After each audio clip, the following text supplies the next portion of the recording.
नमस्कार। आज की इस विशेष सभा में आपका स्वागत है। ये कार्यक्रम आप हमारे जो तीनों सहयोगी चैनल हैं, media Swaraj, the national post और पब्लिक न्यूज़ इंडिया, तीनों पर आप देख सकते हैं। कार्यक्रम के प्रारंभ में आज एक आपसे औपचारिक रिक्वेस्ट भी कर लेते हैं कि अगर आपने चैनल सब्सक्राइब नहीं किया है, तो आप सब्सक्राइब ज़रूर कर लीजिए। और बातचीत के बीच में जहां आपको लगता है कि आपकी कोई राय है, आप अपनी टिप्पणी जरूर कमेंट्स में लिखिए। आज हम बातचीत करने वाले हैं कि जो ये आम चुनाव है, ये आम चुनाव कितना खास है, विशेष करके जो गरीब लोग हैं, जिनको बहुजन कहा जाता है, दलित हैं, पिछड़े हैं, अल्पसंख्यक हैं, उन लोगों के दृष्टिकोण से। और उसमें जो बहुजन समाज पार्टी है, उसकी नेता मायावती ने जो रणनीति अख्तियार किया है, तो वो उसका क्या मतलब है, वो रास्ता कहाँ ले जाता है।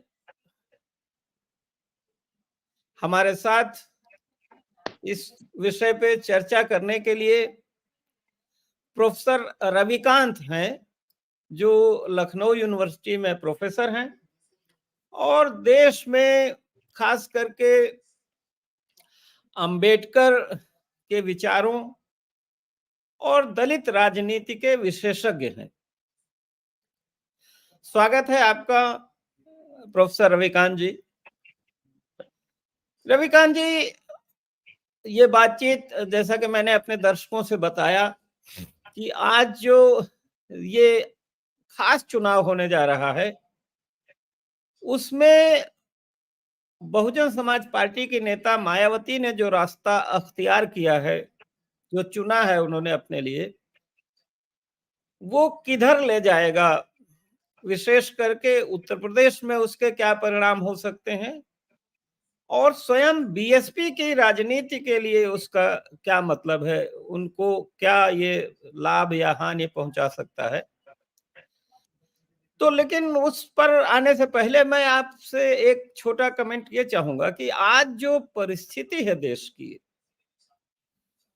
उसमें ये आम चुनाव जो बहुजन समाज की कल्पना जो की थी कांशीराम ने, दलित, पिछड़े, अल्पसंख्यक और गरीब, उन लोगों के लिहाज से ये चुनाव क्यों इतना महत्वपूर्ण हो गया है। कह रहे हैं कि भाई कई लोग तो क्यों इतना इम्पोर्टेंट है, हम इसको क्यों माने इतना इम्पोर्टेंट। शुक्रिया रामदत्त जी। देखिए, बीजेपी की जो राजनीति है और खुल करके वो हिंदू राष्ट्र की बात करते हैं, हिंदुत्व की बात करते हैं। पूरे डिस्कोर्स में जो बात निकल करके आती है कि वे माइनॉरिटी के लिए बड़ा खतरा है। लेकिन मैं बार-बार कहता हूं कि डॉक्टर अंबेडकर ने इस चुनौती को उसी समय महसूस कर लिया था और उन्होंने 1940 में और उसके बाद फिर जब किताब लिखी Pakistan the partition of India, उसमें भी उन्होंने बहुत स्पष्ट तौर पर लिखा था कि हिंदू राष्ट्र अगर कभी होता है तो ये दलितों के लिए सबसे बड़ी आपदा होगी। और जो हिंदू राष्ट्रवादी हैं, जो हिंदुत्ववादी हैं, वो अंग्रेजों से भी ज्यादा क्रूर साबित होंगे। मैं ये समझता हूं कि माइनॉरिटी से ज्यादा बड़ा खतरा दलितों के लिए, वंचितों के लिए। इस लिहाज से ये चुनाव केवल धर्मनिरपेक्षता के लिहाज से नहीं, बल्कि सामाजिक न्याय की राजनीति के लिए सबसे बड़ा चुनाव होने जा रहा है। और ये तब बात मैं कह रहा हूं जब बीजेपी का एक सांसद, कर्नाटक से आने वाले अनंत कुमार हेगड़े, जब वो ये कहते हैं कि नरेंद्र मोदी का नारा 370 पार इसलिए है क्योंकि संविधान बदलना है। और संविधान बदलने का मतलब क्या है कि जो संविधान में दलितों, पिछड़ों, आदिवासियों, माइनॉरिटी के लोगों को, महिलाओं को जो राइट्स हैं, जो अधिकार प्राप्त हैं, वो सारे अधिकार खत्म हो जाएं और एक हिंदू राष्ट्र का संविधान का निर्माण हो। जो प्रधानमंत्री की आर्थिक सलाहकार परिषद के अध्यक्ष विवेक देवराय ने भी कहा कि जो भारत का संविधान है वो औपनिवेशिक विरासत का हिस्सा है। माने डॉक्टर अंबेडकर ने और संविधान सभा के उन सैकड़ों लोगों ने जो मेहनत की, जिसमें मैं खास करके बाबा साहब का नाम इसलिए ले रहा हूं क्योंकि बीमारी की हालत में जो उन्होंने मेहनत की, लगातार जिस तरह से वो संवाद कर रहे हैं संविधान सभा में और फिर से रीराइट कर रहे हैं, फिर से पेश कर रहे हैं, फिर से बहस को आमंत्रित कर रहे हैं।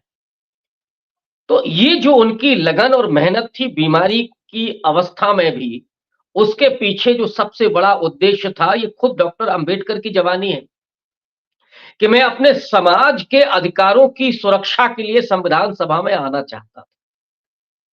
ये खुद उन्होंने 25 नवंबर 1949 को संविधान सभा के भाषण में कहा और ये भी उन्होंने उस समय के लोगों की तारीफ करते हुए, नेहरू, पटेल इन सब की तारीफ करते हुए कहा कि मुझे बड़ा आश्चर्य हुआ जब मुझे प्रारूप समिति में लाया गया और उसका अध्यक्ष बनाया गया।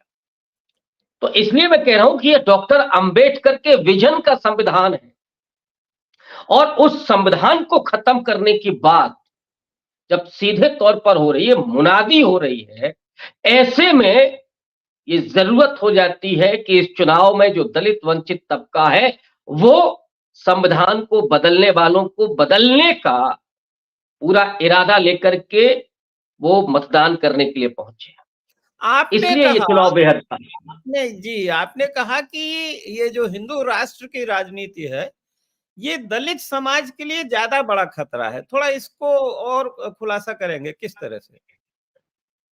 देखिए, बाबा साहब का जिक्र मैंने किया कि उन्होंने बीबीसी को उस समय इंटरव्यू देते हुए इस बात को कहा था, फिर उस किताब में भी लिखा।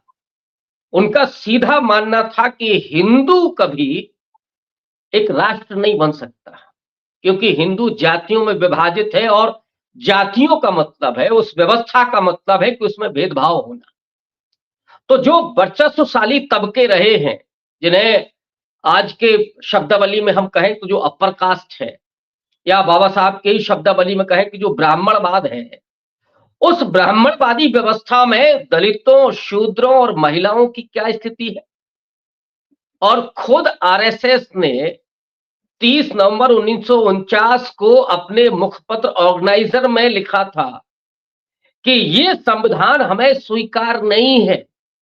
क्यों नहीं स्वीकार है? क्योंकि इसमें कुछ भी भारतीय नहीं है और कुछ भी भारतीय का मतलब है कि इसमें मनु की संहिताएं नहीं है। ये स्पष्ट लिखा है, मैं कहीं और से नहीं अपने मनगढ़ंत बात नहीं कह रहा हूं। हाँ, हाँ, हाँ।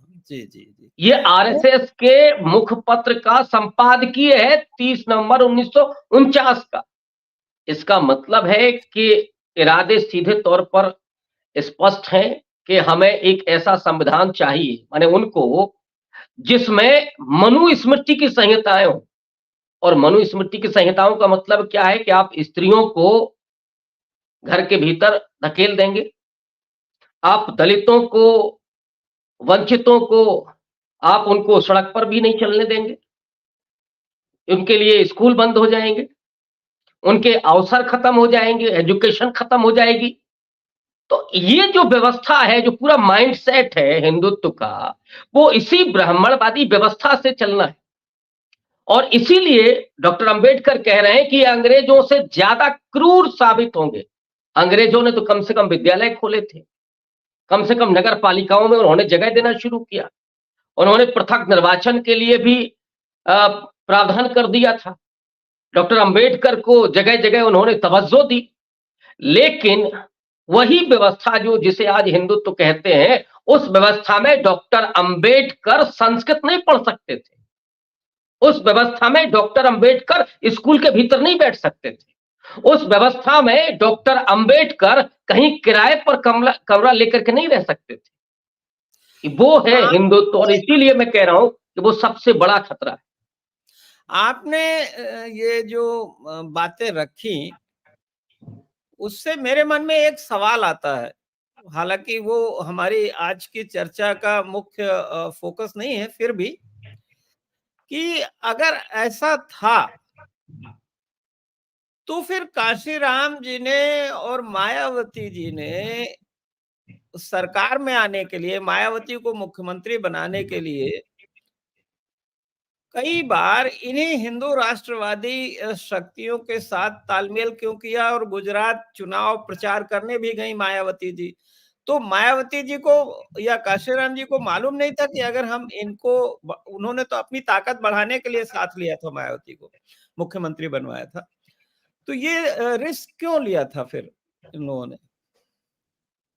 देखिए, कांशीराम जी की राजनीति थोड़ी अलग ढंग से चली, और वो तो कहते भी थे कि डॉक्टर अंबेडकर ने किताबें लिखी, हम उसको जमीन पर उतार रहे हैं। और जमीन पर उतारने के मामले में उन्होंने उस चीज को समझा कि ये जो जाति व्यवस्था है, जिसको खत्म करना चाहते थे डॉक्टर अंबेडकर, कांशीराम साहब को जब ये लगा कि ये जातियां इतनी आसानी से नहीं खत्म होने लगी वाली हैं, फिलहाल नहीं खत्म होने वाली है, तो उन्होंने उस जाति को ही ताकत बना लिया। ये भी एक तरह से आप कहें कि डॉक्टर अंबेडकर की विचारधारा को थोड़ा प्रैक्टिकली बदलने की कोशिश थी। उसी तरह से जब उन्होंने बीजेपी से समर्थन लिया, तो उनका सीधा कहना था कि सत्ता में जाने के लिए हमें इन अवसरों का इस्तेमाल करना है। कई बार तो कांशीराम जी ये भी कहते थे कि जो दलित पिछड़ा है, अगर वो अवसरवादी हो रहा है तो गुनाह नहीं कर रहा है, क्योंकि उस बेचारे को तो कभी अवसर मिला ही नहीं है। तो वो अवसरवादी हो जाए तो उसका गुनाह माफ है। लेकिन ध्यान ये रखना है कि उन्होंने जब भी समर्थन लिया, उसके बाद क्या किया। 6-6 जी, महीने वाला उन्होंने किया, बीजेपी को सत्ता में नहीं आने दिया। 2.5 साल किया, बीजेपी को सत्ता में नहीं आने दिया। ये मायावती ने और उन्हीं कांशीराम साहब के उस ट्रेनिंग का वो था पूरा परिणाम, कि उन्होंने बीजेपी को शासन नहीं करने दिया अपने समर्थन से। समर्थन लिया है, दिया नहीं है उन्होंने कभी। एक ये फर्क। बिल्कुल ठीक है। आपने जो आज की परिस्थिति का विश्लेषण किया कि आज जो बीजेपी संविधान बदलना चाहती है और उस संविधान में मनुवाद के तमाम चीजें लाना चाहती है, और वो विशेष करके उससे दलित और वंचित तबके का नुकसान होगा, और हिंदू राष्ट्र विशेष करके दलितों का लिए नुकसानदेह साबित होगा।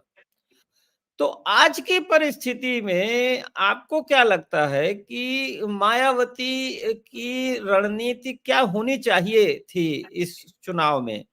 किन क्योंकि दो ध्रुवी चुनाव हो गया है। एक ताकतें हैं जो हिंदू राष्ट्रवादी शक्तियों के साथ है, बीजेपी के साथ हैं, और एक है जो उनका विरोध कर रही है, कांग्रेस और उनके साथ तमाम जो है। तो आज की परिस्थिति में आपको क्या लगता है कि मायावती जी के लिए या दलितों के हित में, वंचितों के हित में, अल्पसंख्यकों के हित में मायावती जी की रणनीति क्या होनी चाहिए थी? देखिए, निश्चित तौर पर ये जो चुनाव है वो इसलिए भी खास है क्योंकि एक तरफ संविधान के भक्षक खड़े हैं, तो दूसरी तरफ संविधान के रक्षक। ये सीधे दो ध्रुवीय चुनाव है, बिल्कुल आप दुरुस्त कह रहे हैं। और इसीलिए खास करके दलित ये उम्मीद कर रहा था कि मायावती इंडिया अलायंस के साथ जाए, और ये भी था, ये भी वो देखना चाहता था कि मायावती इंडिया अलायंस का फेस बने। फेस बनने का मतलब ये नहीं है कि उनको प्रधानमंत्री पद का उम्मीदवार घोषित कर दिया जाए, माने उनको आगे करके चुनाव लड़ा जाए, क्योंकि हिंदुत्व की सबसे बड़ी अगर मुकाबले में कोई खड़ा हो सकता है आज की तारीख में सिंबॉलिक, तो वो बीएसपी, मायावती, अंबेडकरवाद, दलित राजनीति हो सकती है। और जो पिछले 10 साल से बेखौफ होकर के अपना सब कुछ दांव पर लगा करके जो जमीन पर अंबेडकरवादी लड़ रहे हैं, वो उसकी एक प्रतीक के रूप में वो आगे आ सकती थी। और ये अलायंस में अगर वो आती, तो निश्चित तौर पर मुझे लगता है कि अलायंस भी ये कोशिश करता है कि उनको आगे लाया जाए। लेकिन वो नहीं आई, या वो क्या हुआ अंदर खाने, वो जानकारी नहीं है हम लोगों को। लेकिन ये जरूर उम्मीद लोग कर रहे थे कि वो इंडिया अलायंस के साथ आए, हो सकता है कि वो चेहरा ना बनती, उसके बाद कुछ परिवर्तन होता। लेकिन ये ज़रूर लोग उम्मीद कर रहे थे कि वो आ जाएँ तो बहुत अच्छा होगा। क्योंकि हम एकजुट होकर के जो संविधान के भक्षक हैं, जो खुलेआम कह रहे हैं कि 370 पार हमें इसलिए चाहिए क्योंकि हम संविधान बदलना चाहते हैं। उनको एक करारा जवाब दिया जाता इस उत्तर प्रदेश से जहाँ देश की सबसे ज़्यादा लोकसभा की सीटें हैं। लेकिन दुर्योग से वो चीज़ नहीं हो पाई और इसीलिए दलितों में निराशा भी है, थोड़ी दुविधा भी है। लेकिन मैं जो देख रहा हूँ, जिन लोगों से बातचीत मेरी हो रही है, वो ये भी कह रहे हैं कि जहाँ पर अलायंस का प्रत्याशी मजबूत है, वहाँ हम अलायंस के साथ जाएँगे। हमारे अंतर्विरोध सपा से रहे हों, हम उनको भूलेंगे इस बार। कांग्रेस से हमारे अंतर्विरोध रहे हों, हम भूलेंगे इस बार। लेकिन अगर बीजेपी के प्रत्याशी को अलायंस का प्रत्याशी मजबूती के साथ चुनौती दे रहा है, तो हम अलायंस के साथ खड़े होंगे, ये लोग कह रहे हैं और वो लोग भी कह रहे हैं जो खाँटी बीएसपी के समर्थक हैं, जो जाटाऊ है, मैं उनकी बात कर रहा हूँ। बाकी और दलित जातियों को तो हम अभी छोड़ देते हैं। लेकिन वो ये क्योंकि वो प्योर अम्बेडकराइट हैं और सबसे ज़्यादा चेतना उत्तर प्रदेश में, दलितों में अगर किसी में है, तो वो जाटव समाज में है। वो ये बराबर लीड लोग करते रहे। ये लोग मायावती के निर्णय से क्यों निराश हैं? क्यों इनको क्या निराशा? क्योंकि मैं कल आपका प्रोग्राम देख रहा था, उसमें जो तमाम कमेंट मैं देख रहा था, तो उसमें कई लोग लिख रहे थे कि हाँ, हम मायावती के और बीएसपी के कट्टर समर्थक हैं, हम जाटव बिरादरी से हैं, लेकिन हम इस बार वोट नहीं देंगे बीएसपी को। उसकी मूल वजह है लोगों की अपनी प्रत्याशा, अपेक्षाएँ, उम्मीदें और वो उम्मीद ये कर रहे थे कि बहन जी आएँगी, अलायंस में आएँगी और फिर उनकी एक और एस्पिरेशन थी कि जो 75 साल में नहीं हुआ, जो डॉक्टर अंबेडकर का सपना था, जो मान्यवर कांशीराम जी का सपना था, कि एक दिन दिल्ली के लाल किले पर कोई दलित वंचित तबके का व्यक्ति तिरंगा फहराएगा। इस बार के चुनाव में लोग ये देखने लगे थे। क्योंकि आज संविधान पर सबसे बड़ा हमला करने की कोशिश हो रही है और जो ताकत, जो संस्था या जो आप कहें विचारधारा उस संविधान के पक्ष में मजबूती के साथ खड़ी है, वो दलित धारा है, अम्बेडकराइट धारा है, आप राजनीतिक रूप से कहें तो वो बीएसपी। लेकिन मायावती की जो खामोशी रही है, उससे निराशा रही लोगों को।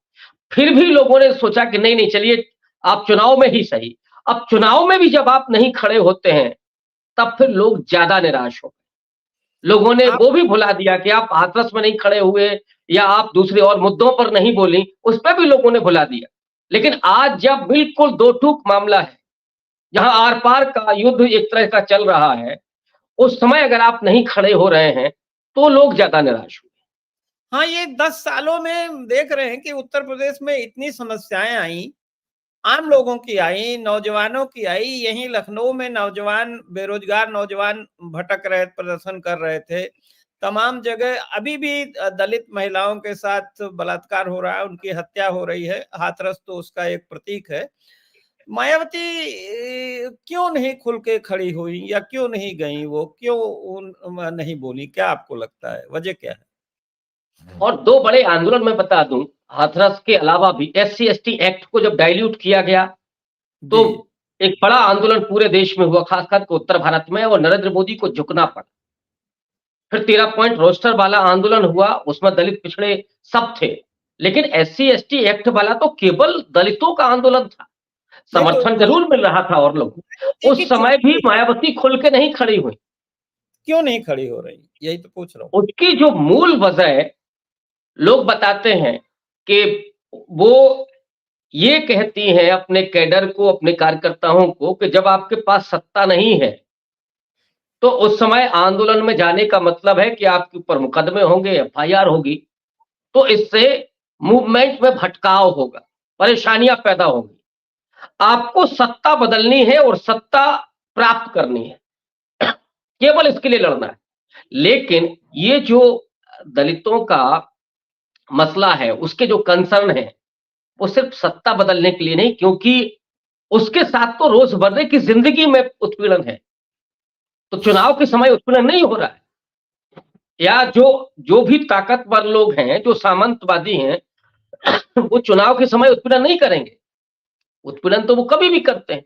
तो ऐसे वक्त पर खड़े होने की जरूरत लोग महसूस कर रहे थे, और ये ताकत उनमें है। आज भी मायावती जी सड़क पर आ जाएं तो पूरे देश का दलित, वंचित तबका और जो प्रगतिशील लोग हैं, मैं उनको भी जोड़ता हूं, वो सारे लोग उनके साथ खड़े हो जाएंगे, उनके समर्थन में खड़े हो जाएंगे। मैंने बहुत सारे ऐसे लोगों को देखा है जो भले ही जाति से अपर कास्ट हो, प्रोग्रेसिव हैं, वो कह रहे थे कि मायावती जी को आगे करके चुनाव लड़ा जाना चाहिए और उनको आगे करके पीएम बनाया जाना चाहिए। वो कह रहे थे क्योंकि उन्हें मालूम है कि उनके होने का मतलब क्या है।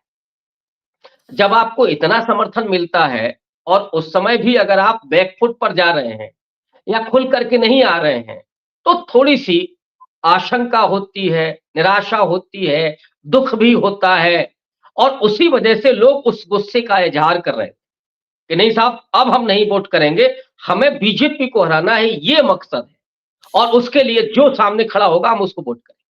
तो क्या मायावती पे कोई दबाव है, इनविजिबल दबाव है जो हम देख नहीं पा रहे हैं कि भई कुछ लोग कहते हैं कि जो उन पर करप्शन के केसेस थे, उनके भाई के यहाँ से कुछ पैसा-वैसा बरामद हुआ, वो सब मिला के।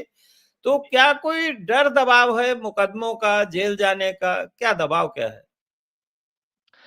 देखिए, जितना मैं समझता हूँ, मायावती की अपनी जो पर्सनैलिटी है, उन्हें डरा तो कोई नहीं सकता। इंडिविजुअल उनको कोई नहीं डरा सकता है, और उनकी ताकत को मोदी और शाह से ज़्यादा कोई नहीं जानता, और इसीलिए आज तक उनके दरवाजे पर ईडी के 2 अधिकारी भी नहीं पहुँचे। बाकी तो आप छोड़ दीजिए। हाँ, ये ज़रूर हुआ, एसपी सिंह पर हुआ, तो वो दाएँ-बाएँ तो किया जा सकता है, लेकिन मायावती पर सीधे अटैक करने का मतलब है कि फिर आप बहुत बड़ी चुनौती ले रहे हैं। लेकिन जो चर्चा लोग करते हैं, शायद आनंद का कोई मामला है, वहाँ से हो सकता है कोई दबाव हो भाई के ज़रिए। इस दबाव को तो मैं मान सकता हूँ, लेकिन मायावती को कोई दबाने वाला देश में पैदा ही नहीं। वो ये बात इस मामले में नो डाउट कि आयरन लेडी है। ये बात इसीलिए उठ रही है क्योंकि वो बीजेपी सरकार के खिलाफ कोई तेवर नहीं दिखाती हैं, जैसे पहले तमाम मामलों में तेवर दिखाती थी वो। तो वो कोई तेवर, चाहे दलितों का बेइज्जती का मुद्दा हो, महिलाओं के साथ दुराचार का मुद्दा हो, नौकरियों का भी मामला है, अगर नौकरियों में भर्ती नहीं हो रही तो उसमें भी दलित समाज का नुकसान हो रहा है, एससी एसटी एक्ट का मामला हो, कोई भी है। तो मायावती का वो तेवर नहीं दिख रहा है ना, बयानों में भी वो तेवर नहीं दिख रहा है ना, बयानों में भी बहुत दब के और दबी जुबान से बातें अगर कभी कही तो कही हैं। नहीं, डेफिनेटली वो है, और मुझे तो जो उनका तेवर का आखिरी जो मसला याद है, वो रोहित वेमुला के सांस्थानिक हत्या के, उसकी आत्महत्या के बाद पार्लियामेंट में जो उन्होंने गुस्सा जाहिर किया था, रिजाइन किया था, और उस समय स्मृति ईरानी ने जिस तरह से उनके ऊपर हमला किया था, उसके बाद मैंने मायावती को उस तरह से नहीं देखा, और ये थोड़ा-सा निराशाजनक है, इसमें कोई दो राय नहीं है। लेकिन मुझे लगता है कि वो अगर खड़ी होती, वो थोड़ा जूझ रही होती, पूरा समाज उनके साथ है। या तो ये एहसास नहीं कर पा रही हैं वो कि ये समाज हमारे साथ खड़ा है, या रणनीतिक चुप्पी उनकी है कि सिर्फ सत्ता, चुनाव के समय सत्ता बदलने के लिए हमें कोई रणनीति अपनाना है। लेकिन वो रणनीति हो या वो कोई दबाव हो, इसका सीधा असर दलित समाज पर पड़ रहा है। वो पिस रहा है, वो नाउम्मीद हो रहा है, वो निराश हो रहा है। ये नहीं होना चाहिए, क्योंकि मायावती ने जो किया है समाज के लिए, समाज ने भी उन्हें सिर पर उठाया, देवी की तरह उनको पूजा। उन बिल्कुल। गरीबों ने जो 2 रुपया जिनकी माली हालत नहीं थी, उन्होंने भी चवन्नी अठन्नी दिया। नहीं, वो उस समाज ने बनाया। वो दिन मुझे याद है जबकि काशीराम जी और मायावती, इन लोगों ने किस तरह ये बहुजन मिशन को उठाया, बनाया, और लोगों ने किस तरह साथ दिया। साइकिल से चलती थी जब पहला चुनाव लड़ा था। या काशीराम जी नरही के एक छोटे से होटल में रहते थे, यहाँ तक कि नगर निगम के सामने भी जाके भाषण दिया उन्होंने। और मैंने देखा कि जो बहुत सारे आपने बताया कि भाई गरीब लोग तब अपना राशन लेके, पराठा लेके और रैलियों में पैदल या साइकिल से आते थे। वो ज़माना नहीं था कि जब कोई गाड़ियाँ, घोड़ा, बसें दी जाती थी और बड़ी तादाद में आते थे। और मैंने ये भी देखा कि मैं चूँकि व्यक्तिगत बातचीत से और संपर्क से कि बहुत सारे जो दलित ऑफिसर थे या इंटेलेक्चुअल्स थे, वो बाकायदे रेगुलर मीटिंग करके ये तय करते थे कि कैसे इसको मिशन को मजबूत करना है बहुजन समाज पार्टी के, और चंदा वगैरह भी देते थे। आपको क्या लगता है कि अब वो बहुत सारे लोग निराश हो गए? आप देखिए कुंवर फतेह बहादुर हैं, वो बसपा में न जाके समाजवादी पार्टी ज्वाइन किया, बृजलाल हैं उन्होंने भाजपा ज्वाइन किया, या जिन्होंने नहीं भी ज्वाइन किया तो अब वो, मुझे नहीं लगता कि उनका बहुजन समाज पार्टी के साथ कोई भावनात्मक लगाव है या वो उसकी मदद करते हो। ऐसा क्यों हुआ? क्यों इतनी दूरी बन गई दलित इंटेलिजेंसिया, इंटेलेक्चुअल्स और मायावती के बीच में? वो संवाद धर्मिता ही नहीं बची। मुझे लगता है कि उन्होंने इंटेलेक्चुअल्स के साथ मीटिंग करना बंद कर दिया, बामसेफ को किनारे उन्होंने लगा दिया। हाँ, डेफ़िनेटली उसमें बहुत सारी कमजोरियाँ थी। मैं ये नहीं कहूँगा कि वो एक तरफ़ा उन्होंने काम किया या केवल उनकी तरफ से फ़ॉल्ट है, नहीं। लेकिन वो दुरुस्त कर सकती थी। वो लीडर हैं, वो जो कमियाँ थी बामसेफ की, उनको दूर कर सकती थी। और मैं ये भी समझता हूँ कि जो उन्होंने बहुजन से सबजन की राजनीति शुरू की, वो भी एक अच्छा कदम था। और इस मैसेज को करने में वो बामसेफ तक पहुँच सकती थी, अपने जो इंटेलेक्चुअल तबका है, उसके ज़रिए मैसेजिंग करवा सकती थी। लेकिन चूँकि वो मीटिंग ही बंद हो गई, संवाद ही खत्म हो गया और जो सत्ता आने के बाद जो लोग कहते हैं ना कि उसका प्रभाव पड़ता है, वो प्रभाव दिखने लगा। वो आभा मंडल और कुछ लोग होते हैं गुमराह करने के लिए, वो घेर लेते हैं। तो कई बार सही बातें लीडर तक नहीं पहुँचती। एक लीडर के लिए बेहद ज़रूरी होता है कि वो सिर्फ़ अपने इर्द-गिर्द के लोगों से नहीं, बल्कि उन लोगों से भी संपर्क करे जो समाज में बोल रहे हैं, लिख रहे हैं, समझ रहे हैं चीज़ों को, उनसे भी वो संवाद करे। अननोन लोगों से भी संवाद करे। उससे आप ज़मीन की हकीकत को पहचानते हैं, समझते हैं। वो चीज़ें बंद हो गई और कुछ ऐसे लोगों ने घेर लिया, वो हर पार्टी में है, कोई बीएसपी में ही नहीं है ये। वो चापलूस मंडली चारों तरफ से घेरती है, डराती भी है और भी चीज़ें समझाने लगती है। तो उस वजह से वो कनेक्टिविटी दूर हो खत्म हो गई और उसने बीएसपी को थोड़ा और संकीर्ण बना दिया। वो भी संकीर्ण अपने आप को बनाती चली गई। इस वजह से बीएसपी को जहाँ होना चाहिए था, मैं तो देख रहा था कि 2019 में ही उनको दिल्ली में होना चाहिए था। ये बीएसपी का असली नतीजा होता, उसका हासिल होता। लेकिन 19 ना सही, अगर मायावती जी सक्रिय रहती, तो इस समय तो उनको कोई रोक नहीं सकता था। अगर वो पहले लेकिन सक्रिय होती तो 19 में ही हो जाता ये। आपने भी महसूस किया होगा कि मैं देख रहा हूँ कि काशी राम जी के ज़माने के तमाम लोग जो राजनीति में आए और बहुत सक्रिय थे, बहुत निष्ठावान थे, बड़ी तपस्या की उन लोगों ने, वो तमाम लीडर्स दलित, अति दलित, अति पिछड़े जातियों के, उसमें केवल दलित ही नहीं थे, पिछड़ी जातियों के भी थे, कुर्मी भी थे, यादव भी थे और भी तमाम थे। मुस्लिम समाज से भी थे। अब वो दूर-दूर तक कोई दिखता नहीं है। मायावती ऐसा लगता है कि बहुजन समाज पार्टी में अकेले हैं मायावती, जो 40-50 लीडर दिखा करते थे, वो तो कोई दिखता नहीं है। कहाँ चले गए सब? हाँ, लीडर्स के स्तर पर आप ये कह सकते हैं कि उस पार्टी का नाम बहुजन समाज पार्टी है, लेकिन बहुजन समाज नहीं दिखता है। ये अब नहीं, आप कह सकते ये हैं उस पार्टी के बारे में। पुराने नेता कहाँ चले गए? क्यों चले गए? निकाले गए, स्वेच्छा से गए? क्या हुआ क्या उन लोगों के साथ? मायावती में कोई असुरक्षा की भावना है, इसलिए सबको लात मार-मार के किनारे किया, किया क्या? कहाँ चले देखिए गए? ब एक तो राजनीति की अपनी विडंबना है। और भारत की सोसाइटी जिस तरह की है, एक अभी भी हमारा समाज डेमोक्रेटिक नहीं हुआ है और राजनीति में भी ये चीज़ पहुँच गई है। इसलिए हर पार्टी में आपको सुप्रीमो कल्चर भी दिखेगा। लेकिन जिस तरह से कांशीराम साहब ने जो ट्रेनिंग दी थी और जो लीडरशिप पैदा की थी, मुझे तो आश्चर्य होता है कि उन जातियों के लीडर्स को उन्होंने पैदा किए जिन जातियों के नाम हम अभी सुनते हैं और वो 70 और 80 के दशक में के जिनकी संख्या 4 जिलों में सीमित है, लेकिन उनके आइकॉन्स को खोजना, उनके इतिहास को लिखना, लोकगीतों के ज़रिए उनके भीतर चेतना पैदा करना, ये बड़ा काम किया। दशकों का काम था ये, दशकों की उनकी मेहनत थी। लेकिन जैसे ही सत्तापरक राजनीति शुरू होती है, अब बहुत सारे लोगों की महत्वाकांक्षाएँ भी आगे आती हैं। कुछ और विसंगतियाँ आती हैं राजनीति में। तो जो अ, अहम का टकराव है, महत्वाकांक्षाओं का टकराव है, उसने मायावती को जितना बड़ा किया, मायावती के आसपास के जो राजनीतिक लीडरशिप थी, उसको कमज़ोर किया, उसको कम किया और इसी द्वंद में कोई निकाला गया, तो कोई चला गया। और जो सुप्रीमो जिसको हम कहते हैं, मायावती एक तरह से अब अकेली रह गई।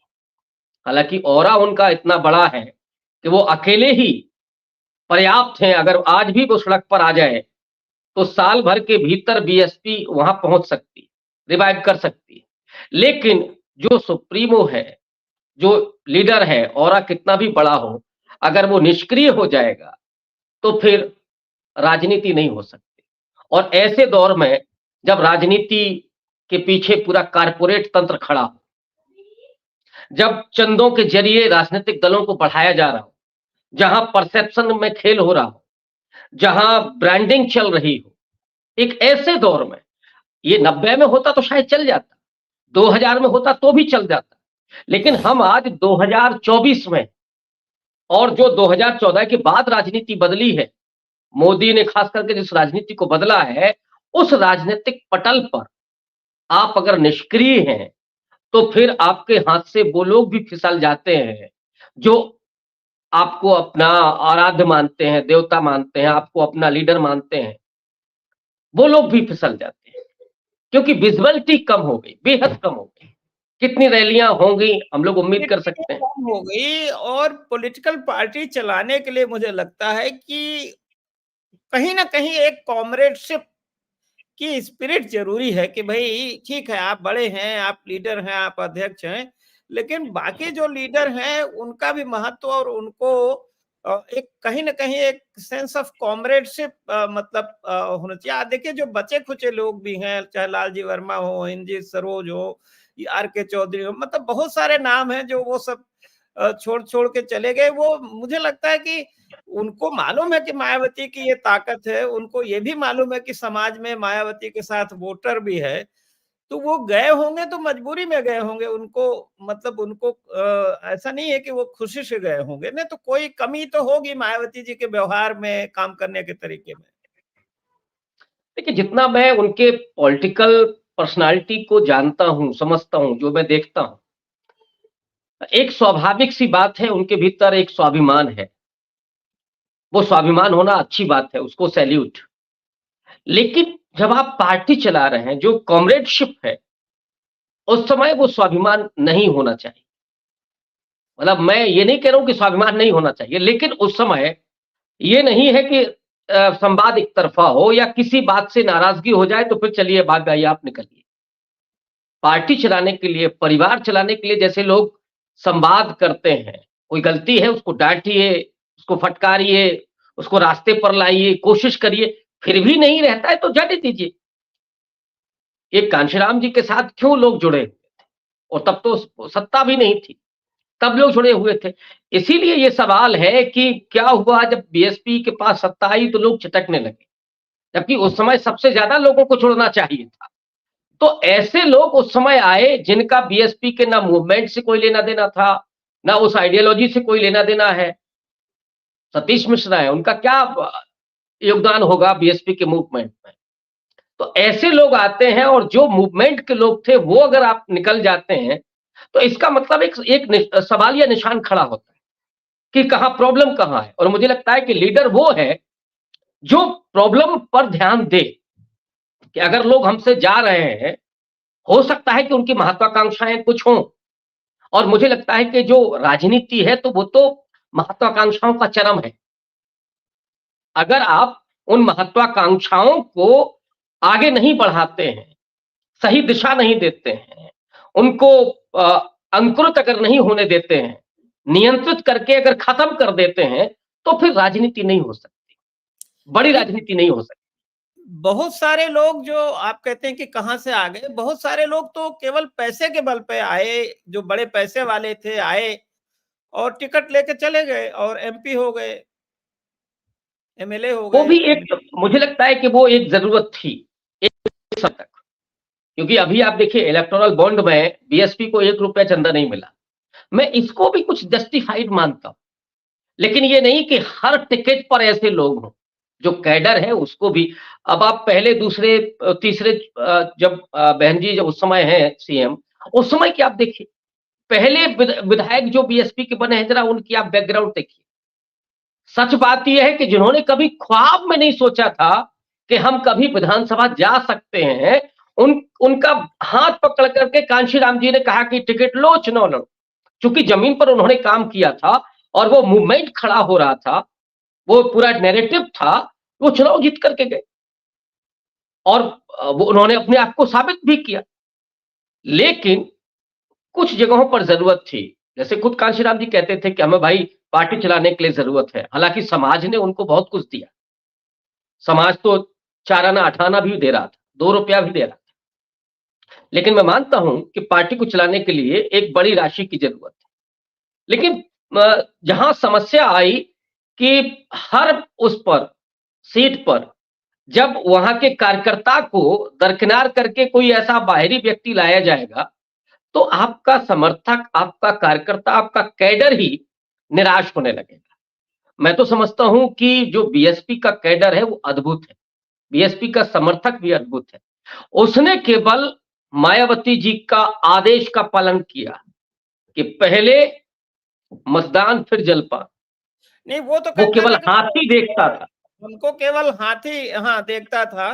बिल्कुल, लेकिन बिल्कुल। अब वो बात नहीं, देखिए एक चीज और भी है, 20-25 साल में, 30 साल में बहुत जागरूकता आई है। देखिए हर समाज में जो गरीब है, दलित है, वंचित है, लड़के सब पढ़ लिख गए हैं, राजनीति शास्त्र, समाज शास्त्र, यूनिवर्सिटी आए हैं, डॉक्टर बने हैं, वकील बने हैं, तो अब बहुत जागरूकता भी आई है सबको। मतलब जैसे एक जमाने में भाई कांग्रेस ने इतना किया दलित समाज को लिए, लेकिन आजादी के आंदोलन के दौरान और उसके बाद भी बहुत सारा किया, लेकिन लोगों में चेतना आई कि नहीं, हमारे तो संवैधानिक अधिकार ज्यादा है, जो हम हैं उनको ज्यादा, इसलिए भाई काशीराम का बहुजन समाज मिशन जो है वो सक्सेसफुल हुआ यहाँ पर। लेकिन बाद में लगा कि भाई नहीं, हमको जो जो हमारे हक हैं वो पूरे मिलने चाहिए। तो आज भी जो बहुत सारे लोग अब पढ़ लिख के जो आगे आए हैं, उनको समझ में आता है कि भाई डेमोक्रेसी क्या है, दल के अंदर आंतरिक डेमोक्रेसी क्या है, और कोई नेता क्या फैसला ले रहा है तो उसकी नीयत क्या हो सकती है, अब सबको समझ में आता है। अब वो एकदम वो लोग नहीं है कि केवल गांव में जो अखबार नहीं पढ़ते, मीडिया नहीं देखते, अब सबके पास एक तो मोबाइल हो गया है, आपका कार्यक्रम आपके गांव-गांव लोग देखते हैं, तो जागरूकता बढ़ी है लोगों में। तो ये क्या, कई लोग कहते हैं कि भई मायावती अपने मिशन से भटक गई हैं, बहुजन मिशन से भटक गई हैं। आपको भी लगता है? अरे मुझे लगता है कि टेम्परामेंट तो उनमें आज भी है, और बॉडी लैंग्वेज अगर आप देखेंगे तो वो चीजें उनमें दिखती हैं। लेकिन हमारे भीतर कितनी भी मिशन की भावना हो, अगर हम निष्क्रिय हो जाएंगे तो मैसेजिंग वो नहीं होगी। काम नहीं कर रही ना, बहुजन मिशन पे काम नहीं कर रही। डेफिनेटली। तो जब समाज को ये नहीं दिखेगा तो वो निराश होगा। और मुझे लगता है कि बहन जी के हर डिसीजन को लोग स्वीकार करते हैं, बशर्ते वो समाज के साथ खड़ी होती। मतलब उनका जो ऑरा है और उनके प्रति लोगों का जो भाव है, जो समर्पण का भाव है। अब आप गांव के उस वोटर को देखिए जो कुछ सोचता ही नहीं है, उसके लिए वोट डालना भी अनिवार्य है और हाथी पर मोहर लगाना भी, बटन दबाना, उसके लिए वो अनिवार्य है। इतना समर्पित वोटर, इतना समर्पित आपका समर्थक कहीं नहीं मिल सकता। मुझे लगता है कि उत्तर प्रदेश में बीजेपी के पहले बीएसपी के पास ही ये ताकत थी। तो जब वो ये देखने लगता है कि नहीं, जो नौजवान पीढ़ी आ रही है और उसमें महत्वाकांक्षाएँ भी, काम करने का मादा भी, एक एक वैचारिकी भी, वो वहीं से उसने सीखी है। ऐसा नहीं वो कहीं और से सीखी हो, उसी मिशन के ज़रिए उसने सीखी है। वो योगदान करना चाहता है, उस पार्टी के साथ भी, और उसका ख्वाब भी है कि मायावती जी प्राइम मिनिस्टर हों। लेकिन जब उसको कोई तवज्जो नहीं मिलती है, जब उसको स्पेस नहीं मिलता है, तो फिर वो करे तो करे क्या? तो एक तो वो तबका है। दूसरा, वोटर के साथ अगर आपका कनेक्ट नहीं है, तो जो 50 साल का, 60 साल का व्यक्ति है, वो तो आपके साथ है और मरते दम तक वो साथ रहेगा। लेकिन जो नौजवान पीढ़ी है, जिसका बड़ा कंसर्न है पढ़ाई, नौकरी, ये बड़ा कंसर्न है, जिसने कांशीराम जी के मिशन को नहीं देखा, उनके साथ नहीं रहा, तो उसमें वो भाव नहीं होगा, उतना समर्पण का भाव नहीं होगा। उसको अमित शाह हो या कोई और पार्टी हो, वो आउटरीच करने की कोशिश कर, ये बड़ा नुकसान है। तो जो भी नौजवान पीढ़ी आ रही है, अगर आप उसको आउटरीच नहीं कर रहे हैं, तो किसी भी राजनीतिक दल के लिए वो नुकसानदेह साबित हो। और मुझे लगता है कि यहाँ थोड़ा नाकामयाबी हासिल हुई मायावती जी को, कि उन्होंने इस पर ध्यान नहीं दिया। वो जो पीढ़ी है, वो तो उनके साथ है ही। आपने अमित शाह के आउटरीच की बात की। अमित शाह क्या पूरा आरएसएस जो संघ परिवार है वो आउटरीच कर रहा है दलित, आदिवासी, पिछड़ों के बीच में? आपको क्या लगता है कितनी पहुंच उनकी हो गई है इस समाज में? अगर मैं केवल उत्तर प्रदेश की बात करूं, तो अलग-अलग पैमाने से, अलग-अलग ढंग से आरएसएस और बीजेपी ने दलितों को अपने साथ जोड़ने में कामयाबी हासिल की।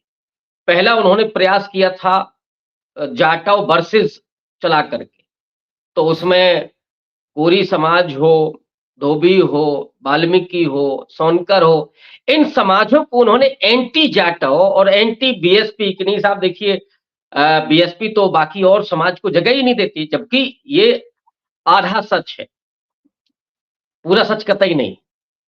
भाई हाँ, हो सकता है कि जो कुछ बड़े मलाईदार पद रहे हों, उन पे इन समाजों के लोगों को जगह ना मिली हो, लेकिन नीतियाँ तो सबके लिए बराबर बन रही थी। बैकलॉग की अगर भर्ती हुई है, तो उसमें क्या जाटव और क्या वाल्मीकि, क्या कोरी और क्या पासी, सबको जगह मिल रही थी। तो वो एक लेकिन बीजेपी और आरएसएस ने जो एस्पिरेशन था इन समाजों के भीतर के लीडर्स में, उसको भुनाया, उसको एंटी जाटव पूरा एक भावना पैदा करके उनको अपने साथ लेकर के आए। मायावती ने वो ये काम छोड़ दिया, रोक दिया, तो इस वजह से वो वोटर उधर चला गया। फिर एक हिंदुत्व की धारा भी उन्होंने चलाई, खास करके 1-2 समाजों में गई, जैसे सोनकर समाज है या वाल्मीकि समाज है, वहां पर आरएसएस ने वो पूरी ट्रेनिंग दी, एंटी मुस्लिम भी उन्होंने परसेप्शन चलाया। तो इस वजह से भी, लेकिन मैं मानता हूं कि वो सांप्रदायिक नहीं है। हाँ, ये ज़रूर है कि वो अपने आप को थोड़ा उस तरह का हिंदुत्ववादी मान के, जैसे शामिल हो जुलूसों में तो थोड़ा तिलक भी लगा लेगा और थोड़ा जो प्रदर्शन है वो करने लगेगा। आस्था पहले भी थी और अभी भी है, लेकिन थोड़ा प्रदर्शन प्रियता उसमें आ गई। बीजेपी ने उसको आउटरीच किया। अब इधर उन्होंने जाटव वोट पर भी ये कोशिश करनी शुरू कर दी है। मेरी अपनी जानकारी है कि पिछले 1 डेढ़ साल में बीजेपी ने कई बीएसपी के ऐसे कैडर को जो अ, जुड़े रहे बीएसपी के साथ, उन्हें मोटरसाइकिल दे करके, कहीं 20,000 रुपए पर मंथ दे करके बीजेपी का कार्यकर्ता बनाया उन्होंने। ये वो काम पे लगाया, क्योंकि पहले से उनकी जान-पहचान है, लोगों तक पहुँच है, बस उनको केवल बदलना है कि बीएसपी की जगह वो बीजेपी की बात करें। ये वो कर रहे हैं आजकल, और कई उन्होंने लीडर भी पैदा कर दिए जाटव समाज से। आपको आश्चर्य होगा कि नॉन जाटव, कुछ लोग कहते हैं कोट एंड अनकोट कि वो बदनाम है। कोरी है, पासी है, धोबी है, ये बदनाम है कि वो बीजेपी के साथ गया। आज इन समाजों से ज़्यादा, इन जातियों से ज़्यादा जाटव समाज के नेता बीजेपी में हैं। बेबी रानी मौर्य से लेकर के असीम अरुण जैसे ये बड़े लीडर हैं। कैबिनेट स्तर के मंत्री हैं, बाकी और जाति के लोग आपको मंत्री मिलेंगे तो कोई छुटभैया टाइप के मंत्री हैं। ये काम बीजेपी ने करना शुरू किया, तो जाटव समाज में भी, चूंकि जाटव समाज करीब-करीब 50% है दलितों में, और पढ़ा लिखा आधा है, पढ़ा लिखा है, उसको वो आउटरीच करने के लिए ये सारे काम कर रहे हैं। और ये मुझे लगता है कि एक बड़ा सेटबैक है बीएसपी के लिए। मायावती जी का एक बड़ा कंट्रोवर्शियल डिसीजन मैं मानता हूं, मैं भी और भी लोग मानते होंगे, जो उन्होंने अपने परिवार के, अपने भतीजे और भाई का तो दखल था ही, वो भी पार्टी के काम देख रहे थे, लेकिन अपने भतीजे आकाश आनंद को औपचारिक रूप से मतलब एक उत्तराधिकार सौंपा है, जबकि पहले संभवतः उनका ये था कि मैं, मेरे परिवार से कोई नहीं होगा, और कांशीराम ने भी अपने परिवार के लोगों को आसपास नहीं फटकने दिया था राजनीति में। तो ये जो परिवार की राजनीति अब बीएसपी में भी आ गई है, और आकाश आनंद को उन्होंने बनाया है अपना उत्तराधिकारी, इस पर क्या कहेंगे आप? देखिए, ये भारतीय समाज की अपनी विडंबना है, वो पूरा सामंती मनोभाव है। तो ये बीएसपी में भी आ गया, जैसे सपा में आया, मुलायम सिंह ने अपना उत्तराधिकारी को दिया, आप दक्षिण में भी देखेंगे, आप बिहार में भी देखेंगे।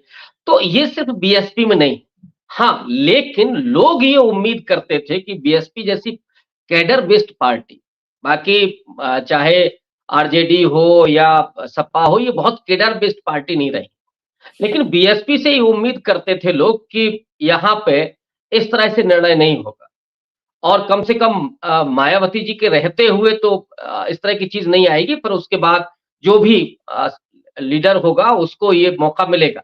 लेकिन ये उन्होंने जो किया, इससे लोगों में थोड़ा सा सवालिया निशान लगा और लोग थोड़ा निराश भी हुए, लेकिन मुझे लगता है कि वो इसको भी एक्सेप्ट कर सकते, अगर नहीं मायावती तो जी खड़ी रहे तो इसको भी एक्सेप्ट कर, क्योंकि ये भारतीय समाज की ही प्रॉब्लम है।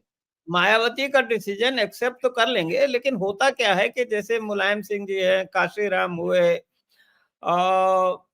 बहन जी मायावती हुई, ये लोग जिस तरह से उस समाज के बीच में रहे और समाज के दुख दर्द समझ रहे थे और उससे आगे बढ़े, वो बात तो मुझे नहीं लगता कि अब इन लोगों में आएगी। वो तो उस समाज से ही मतलब कट ऑफ है ना, तादाद में नहीं है, और वो कोशिश भी नहीं हुई कि भाई जाके समाज के बीच में कुछ साल 2 साल रह के और उनके दुख दर्द या उससे अपना एक तादाद में स्थापित करे। तो आपको लगता है डेफिनेटली आज जो दलित समाज के लोग हैं, गाँव में रहने वाले लोग हैं, वो अपने को आकाश आनंद जैसे नेता से जोड़ पाएंगे? मतलब वो तादाद में लगेगा कि भाई ये हमारे बीच के आदमी है, ये भावना आएगी? नहीं, अभी तो बिल्कुल नहीं है। भविष्य में क्या होगा मैं ये नहीं कह सकता, क्योंकि जैसे राहुल गांधी जैसा व्यक्ति जिसके परिवार में 3-3 प्रधानमंत्री हुए, मोतीलाल नेहरू क्या थे? बैरिस्टर आनंद भवन जिनका घर था, वो व्यक्ति जिसके लिए मैं कहता हूँ बार-बार कि वो चांदी की चम्मच नहीं, सोने की चम्मच लेकर के पैदा हुआ। वो आदमी अगर लोगों के बीच जाता है, पैदल चलता है, तो वो लोगों को समझता है। और राहुल गांधी ने खुद कहा कि मैंने एक नए भारत को समझा। तो आज राहुल गांधी की जो फॉलोइंग है एक नए किस्म की, ऐसे ही चाहे आकाश आनंद हो, अगर वो जमीन पर आएंगे, लोगों के बीच आएंगे, लोगों को समझेंगे, लोग उनको समझेंगे, तब तक तो वो लीडर हो सकते हैं। अदरवाइज आकाश आनंद की वही छवि होगी कि मायावती के भतीजे। ये खुद आपकी पर्सनालिटी पर ही सवाल बनता है कि आप मायावती के भतीजे बनकर के रहना चाहते हैं या लोगों के आप लीडर बनना चाहते हैं। ये तभी संभव है जब आप लोगों के बीच में जाते हैं। चंद्रशेखर है, चंद्रशेखर ने मेहनत की लोगों के बीच में, चंद्रशेखर बराबर जा रहे हैं। तो आज चंद्रशेखर की एक फॉलोइंग है। मैं ये नहीं कह रहा हूं कि चंद्रशेखर अभी कितना आगे जा रहे हैं, कितना पीछे जा रहे हैं, लेकिन आकाश आनंद से ज्यादा आपको चंद्रशेखर में फॉलोइंग दिखाई पड़ेगी। हालांकि आकाश आनंद के साथ भावनात्मक रिश्ता भी तमाम बासपा के लोगों का है, जो है उनके साथ। चंद्रशेखर के को छोड़ करके अभी आकाश आनंद के साथ वो खड़े, लेकिन ये जरूरी है कि आकाश आनंद अपने आप को साबित करे कि वो सिर्फ मायावती के भतीजे नहीं हैं, ये महज एक रिश्ता है। वो असली लीडर हैं और असली लीडर वो होता है जब लोगों के बीच जाता है, लोगों के कंसर्न से जुड़ता है, लोगों के लिए खड़ा होता है, लोगों की आवाज बनता है, तभी लोग उसको लीडर मानते हैं। नहीं तो राहुल गांधी तो बड़े आसानी से लीडर थे। राहुल गांधी ने आज अपने आप को साबित किया। ये आकाश आनंद को भी साबित करना होगा। एक सवाल है मेरे मन में कि बहुत सारे जो अम्बेडकराइट्स हैं, अम्बेडकराइट इंटेलेक्चुअल पढ़े लिखे लोग, उन्होंने पता नहीं जिस भी उनका उद्देश्य रहा हो या समझ रही हो, उन्होंने गांधी और अंबेडकर के बीच बहुत झगड़ा पैदा किया। और जबकि गांधी कम से कम गांधी की तरफ से तो अंबेडकर को बहुत मानते थे। उन्होंने ही दबाव डाला था, उनको भाई मंत्री बनवाया, मंत्रिमंडल में भी लिया गया और उनको जो ये संविधान वाली सूची में जब गए थे नेहरू और पटेल पूछने, तो उनका भी उनसे योग्य कोई व्यक्ति नहीं है। तो गांधी के मन में कोई मैल नहीं था अंबेडकर जी को लेके, थोड़ा अप्रोच में दोनों का ये था। और लेकिन ये भी माना जाता है कि भाई गांधी ने बहुत सारा जो अंबेडकर के लक्ष्य थे, कार्यक्रम थे, उनको समाज में आम सहमति दिलाई, स्वीकार्यता दिलाई, केवल प्रेशर पॉलिटिक्स से नहीं काम करता। और धीरे धीरे मेरे ख्याल से बहुजन समाज पार्टी भी उसी गैर कांग्रेसवाद की उपज से सबसे ज्यादा गालियां कांग्रेस को ही उस दौर में पड़ती थी। अब आपको लगता है कि उस गैर कांग्रेसवाद की प्रासंगिकता है आज, जब इतना बड़ा खतरा, जैसे आपने कहा कि हिंदू राष्ट्र की और बीजेपी से है कि संविधान बदल देंगे, फंडामेंटल राइट्स बदल देंगे और क्या क्या बदल देंगे, आरक्षण को भी खतरा है, तो आज गैर कांग्रेसवाद की प्रासंगिकता आज देखते हैं आप? देखिए, मुझे लगता है कि जो दलित इंटेलेक्चुअल है या अम्बेडकरवादी है, वो खास तौर पर रूढ़ियों से, अंधविश्वासों से, इन सब से लड़ता रहा है। लेकिन जो बामसेफ की अपनी ट्रेनिंग रही है, उन्होंने उस रूढ़ि को नहीं तोड़ा। जब आप प्रोग्रेसिव आप तब होते हैं जब आप साल, 2 साल, 4 साल, 5 साल के बाद आप खुद अपने आप को देखते हैं, समझते हैं, आलोचना करते हैं अपनी और आगे बढ़ने की कोशिश करते हैं। बामसेफ की जो ट्रेनिंग हुई थी एंटी कांग्रेस, गैर कांग्रेसवाद, उसमें जी, अटैक गांधी और नेहरू पर था और मैं जी, समझता हूं कि ये उस समय की जरूरत थी, क्योंकि सत्ता में कांग्रेस थी और सत्ता में दलित बहुजन को लाने के लिए वो एक रणनीतिक इतिहास की समझ थी और उसको भी बहुत एक कहे कि चयन करके वो चुनाव किया गया था, किन तथ्यों को हमको लेना है, किनको भुला देना है। जैसे सबसे ज्यादा अटैक होता है गांधी पर पूना पैक्ट को लेकर के। अब पूना पैक्ट जो हुआ, ये बहुत लंबी बातचीत हो जाएगी, मैं सिर्फ संक्षेप में कहूंगा। पूना पैक्ट होने के बाद दूसरे या तीसरे दिन डॉक्टर अंबेडकर मुंबई में भाषण देते हैं और वो कहते हैं कि मैंने गांधी जी के साथ मिलकर के ये समझा कि उनका भी वही कंसर्न है जो मेरा है। तो वो अप्रिशिएट कर रहे हैं गांधी को और मैं तो ये समझता हूं कि पूना पैक्ट के वजह से संविधान सभा में डॉक्टर अंबेडकर हो या जयपाल सिंह मुंडा हो, खांडेकर हो, वो बहुत मजबूती के साथ खड़े रहे कि नहीं साहब, आरक्षण तो होगा ही, ये हमारा अधिकार है। ये उसी पूना पैक्ट ने अधिकार दिया था कि आपको ये अधिकार कंटिन्यू हो। नहीं, शायद ये अंग्रेज महत्वपूर्ण, शायद जो अंग्रेज दे रहे थे उससे कहीं ज्यादा गांधी ने दिलाया। वो जो पॉलिटिकल रिजर्वेशन था जिसमें 71 सीटें मिल रही थी पृथक निर्वाचन में, इसे जब गांधी पूना पैक्ट हुआ तो 71 की जगह वो 148 सीटें हुई। ये केवल जी, पॉलिटिकल रिजर्वेशन है। हाँ, लेकिन अंबेडकर संविधान सभा में वो जो शिक्षण संस्थान और सरकारी संस्थान है उसमें रिजर्वेशन लेकर के आए। पृथक निर्वाचन में तो केवल पॉलिटिकल रिजर्वेशन हो रहा था। वो फिर संभव आपको तभी ये हुआ, नौ, वो संभव तभी हुआ जब उनको संविधान सभा में लाया गया ना, उनको वो मौका डेफिनेटली, मिला। और उसके उसके सूत्रधार गांधी है। आपने भी इशारा किया, मैं कह दे रहा हूं, क्योंकि कई बार ये लगेगा कि रामदत्त त्रिपाठी है तो कहीं बात को थोड़ा गोलमोल कर रहे हो। मैं बोल रहा हूं, मैं उस समाज से आता हूं। गांधी ने बाकायदा कहा नेहरू और पटेल को कि अंबेडकर को आप संविधान सभा में लेकर के आइए। और ये वो व्यक्ति है, योग्यतम व्यक्ति है दुनिया भर के कानून का। और गांधी जी का जो सपना था अंतिम व्यक्ति के आंसुओं को पहुंचना, और जब कोई कानून वो अंतिम पायदान पर खड़ा हुआ व्यक्ति बनाता है तो वो ज्यादा मार्मिकता के साथ, ज्यादा संवेदनशीलता के साथ करता है काम। शायद ये काम कोई और होता तो नहीं कर पाता, दलितों, पिछड़ों, महिलाओं के लिए जो अंबेडकर के जरिए हुआ। तो उसमें भी, और नेहरू जी पर जो होता है, नेहरू को जो लोग जानते समझते हैं उन्हें मालूम होगा, नेहरू जब किसी विदेशी डेलीगेट्स के साथ अंबेडकर का परिचय कराते थे तो वो कहते थे कि मेरे कैबिनेट के ये डायमंड है। ये रिस्पेक्ट था नेहरू के मन में, हमेशा हमेशा रहा। लेकिन चूंकि वो बामसेफ के जरिए सारी चीजें हुई, तो पूना पैक्ट से लेकर के, और वो नेहरू केवल ब्राह्मण है इसलिए आपको ये कहना, ये नहीं है। बाबा साहब अंबेडकर बंधुत्व शब्द को संविधान में शामिल कराते। देश जो आपको बनाना है, हाँ अंतर्विरोध है, बहुत सारे हमारा संघर्ष भी होगा, लड़ेंगे भी।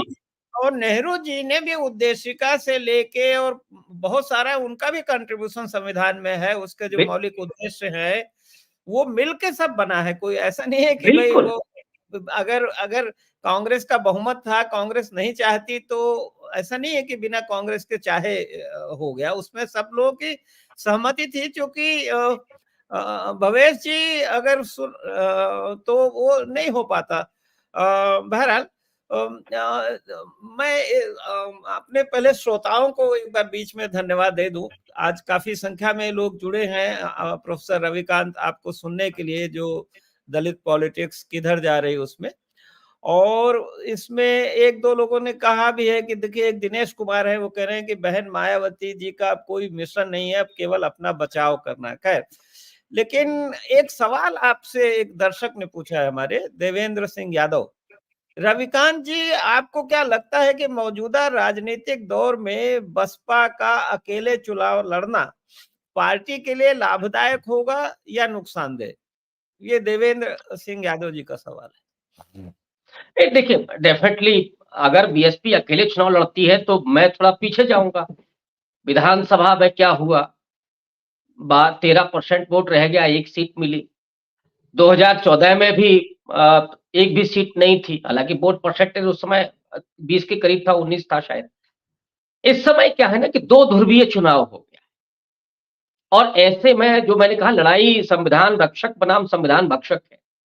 तो जो संविधान को बचाने के लिए जो पार्टियां, जो अलायंस है, लोग प्रेफर उसको करेंगे। लेकिन जहां पर बीएसपी का कैंडिडेट मजबूत है, और कई बार हो सकता है कि इंडिया अलायंस का कैंडिडेट उतना मजबूत ना हो, कहीं कहीं दिख रहा है। बल्कि मैं एक बात कह सकता हूं, आपके चैनल पर ये उद्घाटित कर दूं कि ऐसे लग रहा है कि जैसे फ्रेंडली फाइट हो रही है। कई ऐसे प्रत्याशी हैं जहां पे अलायंस का कमजोर है तो बीएसपी का मजबूत है, और यहां पर जो पूरा नैरेटिव बनेगा तो हो जाएगा बीएसपी के पक्ष में। कहीं पे ये है कि बीएसपी ने इस तरह के कैंडिडेट दिए हैं जो सीधे फायदा पहुंचा रहे हैं अलायंस के कैंडिडेट को। तो मुझे लगता है कि ये थोड़ा सा राजनीति में ये चीजें दिखती नहीं है, कभी वो होती हैं। और आप तो बखूबी जानते हैं, आप इतना लंबा आपका करियर है पत्रकारिता का, और कितने पार्टियों के लोगों के साथ आपके ताल्लुक रहे हैं, आप अंदर की बहुत सारी चीजों को जानते हैं, हमसे बेहतर जानते होंगे। ये भी बहुत सारा कुछ होता है। तो इसमें मैं समझता हूं कि अगर निपट वो अकेले चुनाव लड़ेंगी तो निश्चित रूप से बीएसपी के लिए बेहद नुकसानदेह साबित होगा। लेकिन अगर कोई फ्रेंडली फाइट हो रही है तो फिर बीएसपी भी अच्छी परफॉर्म करेगा। लेकिन ये जरूर है कि लोग ये चाहते थे कि बहन जी अलायंस में आए, और खास करके माइनॉरिटी बहन जी को ज्यादा पसंद कर रही थी बजाय अखिलेश यादव के। इस बार अखिलेश यादव से थोड़ी नाराज है माइनॉरिटी, क्योंकि अभी आजम खां के मसले पर भी वो नहीं बोल रहे हैं। बोलना चाहिए, मैं समझता हूँ अखिलेश यादव को बोलना चाहिए। तो ये परिस्थितियां हैं, और अगर फ्रेंडली फाइट है ये, तो मुझे लगता है उसका फायदा अल्टीमेटली इंडिया अलायंस को मिलेगा, और इनडायरेक्ट वे में सही बहन जी हो सकता है अलायंस के साथ खड़ी। ये तो मुझे लगता है कि मतदाताओं का विवेक कैसे काम करता है उस पे भी होगा। अंतिम क्षण में वो निर्णय लेते हैं। आज के दर्शक हमारे साथ कई तरह के जुड़े हैं। उसमें से एक संतोष कुमार जी हैं जो बहुत नाराज दिखते हैं। वो कहते हैं कि भाई लगता है कि इस चैनल पे मेरा कोई काम नहीं, ये झूठ का पुलिंदा दिखाया, उन्हें समझ में नहीं आ रहा है। उनका तो ये कहना है कि भाई दलित और बहुजन समाज भटकने वाला नहीं है। वो मानते हैं कि नहीं, मायावती जी सही रास्ते पर चल रही हैं। और भी कुछ दर्शक हैं जिनको 1-2 लगता है कि भाई नहीं, मायावती जी सही रास्ते पर चल रही हैं। और एक दर्शक वो भी हैं, उन्होंने अपना नाम ही रखा है कि भई आएगा तो मोदी ही। तो ये खूबी है कि हमारे चैनल पे सभी तरह, क्योंकि हम कोशिश ये करते हैं कि भई हम अपनी तरफ से कोई किसी पक्ष का प्रचार ना करें और सभी को मौका दें, सभी तरह के विचारधाराओं को जितना आ सके, या खबरों को, और विश्लेषण में भी हम पूरी तटस्थता बरतने की कोशिश करते हैं। और तो अगर कोई और दर्शक जो है सवाल कोई पूछना चाहें तो वो लिख सकते हैं फिलहाल। देखिए, एक पुरुषोत्तम कुमार जी हैं, इनका ये कहना है कि चुनाव के बाद बसपा के पास 5% वोट बचेगा, और देख लेना, अब 21 दलित भी नहीं लिख, हाँ मतलब ये है कि दलित भी नहीं मतलब वोट देगा बीएसपी को, ऐसा इनका कहना है कि भाई 5% वोट बचेगा, 12% विधानसभा में था। तो बहरहाल बहुत लोगों को ऐसा लगता है कि अगर मायावती ने जो रास्ता अख्तियार किया है, वो उनकी पार्टी के लिए हितकर नहीं है। चुनाव जब 2 ध्रुवीय चुनाव होगा, एक वो जो मोदी को लाना चाहते हैं, एक जो मोदी को हराना चाहते हैं, तो इन 2 पालों के बीच में जब चुनाव होगा बाइपोलर, तो उसमें कहीं-कहीं ही जहां आप कह रहे हैं कि बहुत मजबूत हो गए मायावती कैंडिडेट, वहीं जाएंगे। तो इससे ज्यादातर लोगों को तो लगता है कि भाई मायावती जी का नुकसान होगा इलेक्टोरल पॉलिटिक्स में, कम से कम लोकसभा में। आगे विधानसभा में क्या होता है हम नहीं जानते। आपको भी लगता है कि इससे नुकसान होगा?